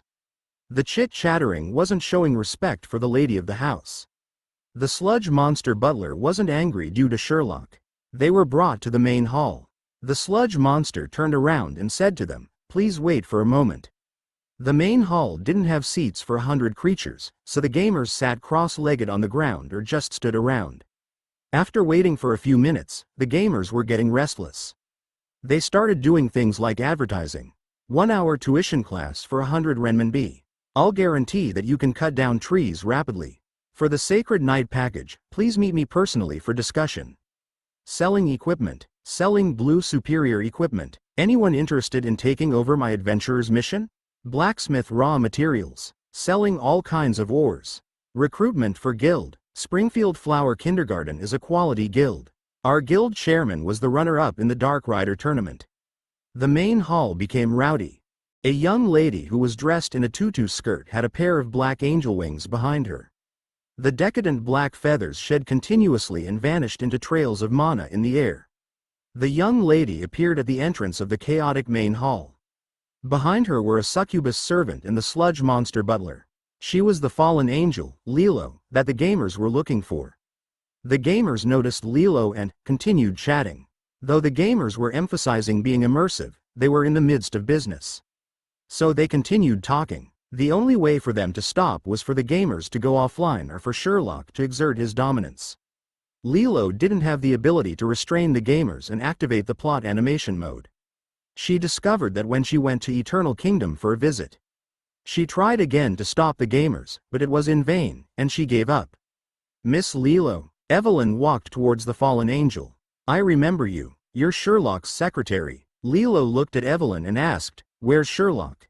Why isn't he here?" Evelyn was about to speak when Eggface stopped her. Eggface walked in big steps and stepped in front of Evelyn. He said, "Greetings, I'm Sherlock's secretary, the King of Darkness, the Master of Devil Flames, and the all-knowing and capable dragon." "Are you Eggface? I heard Sherlock mention you. I didn't see you when I went to Eternal Kingdom," Lilo said. "Wait, she came to Eternal Kingdom?" Eggface looked bewilderedly at Evelyn and asked, "Why don't I have any impression?" "You were in the Dungeon Lord main hall. I heard you were doing work," Evelyn explained in a low voice. "I see, Eggface nodded, and Lilo said, Sherlock said you are a small black dragon with the potential to become the strongest black dragon and be our vanguard in the conquest of the Heavenly Kingdom. But looking at you, you'll need a few hundred years to mature. Wait, what conquest is that? Eggface was befuddled as he said, Conquest of the Heavenly Kingdom. No, no, no. Though I'm the King of Darkness, the Master of Devil Flames, and the all-knowing and capable. Eggface, we're not here for the conquest. Evelyn interrupted Eggface before he finished speaking. Eggface wanted to continue speaking, but the gamers were chatting too noisily. Why is there so much dialogue in the plot? Please hurry up, we're going to the next stage of saving Sherlock. That's hilarious. Thank goodness that this is a game. If it was the real world, with such lousy skills, I'm afraid Shirley's wouldn't be coming back. What's the deal with the relic? It made our Shirley disappear. Lilo frowned when she heard the gamers. She asked, what did you say? What happened to Sherlock? In the Orc village, which was 3 days' journey from Winterfell. After Andrew's suggestion, the gamers agreed to open the gates. Of course, that was after receiving the magic stones and the stripped equipment from the Winterfell garrison guards. What about the food, the winter clothing, and the reporters' interviews? Get lost. The gamers didn't want any obstruction to their missions. Wait, interviews? That could be done. Greetings, I'm Winterfell's reporter. I'm honored to interview you. Are you? Asked a gnome reporter as he looked at the surrounding group of green-skinned creatures. It wasn't practical for him to interview so many creatures. I'm from the Dragon Raja Guild, said the leading gnome, BT Kangren. Dragon Raja Guild? Aren't you from Eternal Kingdom? Eternal Kingdom? That is the name of the dungeon. The guild is different from the dungeon. Our next goal is for our members to build a new dungeon, BT Kangren said happily. Just as he finished speaking, a nearby group of creatures came over with malicious intent. They had the words, Meat Vegetable Rice Alliance, above their heads. The gnome, BT Kangren, pushed the reporter away and shouted to the gamers behind him, prepare to fight. Get more people. Where is Orange Skin? He isn't online? Call him and get him here. Chapter 292, Hidden Conspiracy. The conflict between the gamers wouldn't change with Sherlock's disappearance. The conflict between guilds was one of the main themes in online games. A group of strangers called each other brothers and used their keyboards to defend their camaraderie. For Dungeon Eternal Kingdom, the keyboard was no longer used. It didn't stop them from killing each other until the heavens cried. The Winterfell reporters and the garrison guards were frightened. Did the battle with the ogres make them insane? Whatever the case, it was big news. While the gamers were interacting with the NPCs, Dungeon Lord Andrew was trying to find out news regarding Michelangelo's relic. As there were many creatures surrounding him, Andrew didn't have the chance to investigate. As time passed, weird sounds appeared in the crowd. Your Dungeon Lord, Andrew, is a wicked creature. He got the ogres to attack this place. His goal is to find Michelangelo's relic. What? Why is Michelangelo's relic buried here? How do I know? Our Sherlock went missing. Most likely, he was kidnapped by Andrew. What? Lord Sherlock is so awesome. How could that happen? Nothing is impossible. After the penniless warriors cleaned out the chief's house, they gathered their comrades to defeat the Devil King. What's impossible in the game? Gosh, why did I tell the NPCs so much? What? You said Andrew is a wicked creature? Why did you open the gates? Do you think I, take a spear hit, am a righteous person? No, I'm evil. If you bribe me with magic stones, I'll tell you everything. I told you a lot, please pay up. There were similar conversations going on everywhere. Then the Winterfell reporters went to ask Dungeon Lord Andrew questions. Dungeon Lord Andrew, did you betray Winterfell, the Merchant Alliance, and the Underworld? What? Betray? No. No. No. How could that be? I'm the Dungeon Lord assigned by the Merchant Alliance. What explanation do you have for Eternal Kingdom's accusations, Dungeon Lord Andrew? Explanation? Those are baseless accusations from the green-skinned creatures. I mean, the citizens of Eternal Kingdom. They are nutcases. You have seen how 200 of them killed each other. I believe the ogres used mental-related mana skills against them. There aren't many ogre magicians, but they are good at such mana skills. If it's not caused by mana skills, what if it's real? Lord Sherlock is really missing. We sent many letters to Lord Sherlock in Eternal Kingdom but didn't get a reply. Why didn't you rescue the orcs that were attacked by the ogres? Why was Eternal Kingdom the first one to help them? This problem, Dungeon Lord Andrew, you are unable to answer us. Is there any hidden conspiracy? Did you come to Winterfell because you had already hatched a scheme? Conspiracy? What? Don't think of creating. Don't say any more. Dungeon Lord Andrew, we have deduced the truth about the entire incident. The problem had gotten out of hand. Andrew didn't understand why it happened since he did a good job of keeping it a secret. Besides the ogre leaders, none of the ogres knew about his plan. Did the ogre leaders betray him? No. Why would they do that? What benefits could they obtain? The Winterfell reporters believed the crazy accusations of the green-skinned creatures. Though the accusations were true, they weren't willing to believe him. Why? Was it because they were from Eternal Kingdom? Was it because Lord Sherlock was Winterfell's hero? Andrew was feeling jealous and angry. Why did Sherlock become so popular while he became notorious? Andrew was carrying out his great plan, but the green-skinned creatures had to obstruct him. If he knew the whereabouts of Michelangelo's relic, he wouldn't waste his time with them. They would have been killed. As long as he had Michelangelo's relic, the entire underworld would be his. Andrew thought about his plan, but he said, "No, there must be a misunderstanding. How can I be an evil dungeon lord? As the Winterfell dungeon lord, I'm always for the residents." Nobody believed him, especially the gamers, who provided evidence of Andrew's crime. At a location around a day's journey from here, Michelangelo's relic was found. "Our Lord Sherlock disappeared over there. We can bring you there. Everyone has to pay 100 magic stones." Those brave reporters instantly agreed to the request. They followed the gamers to the location of Michelangelo's relic. The gamers didn't think that the location was a big deal. They happily chatted amongst themselves. "Gosh, these strange encounter missions are so good. I just divulged the contents of the discussion forum and earned tens of magic stones. This AI design is impressive and awesome. This is a benefit mission that rewards gamers with magic stones." Andrew's eyes lit up when he heard the gamers. Outside Winterfell, Tiny Meatball lowered his hat. 100 Houndhead men and gnomes were packing their luggage and placing it on a beetlemon's back. A small black dragon was directing them. Not far away, a fallen angel sat quietly in a carriage, while a sludge monster butler was talking to the gnomes and Houndhead men outside. Tiny Meatball narrowed his eyes. These criminals were in cahoots with the fallen angel, who had arrived in Winterfell recently. There must be a hidden conspiracy.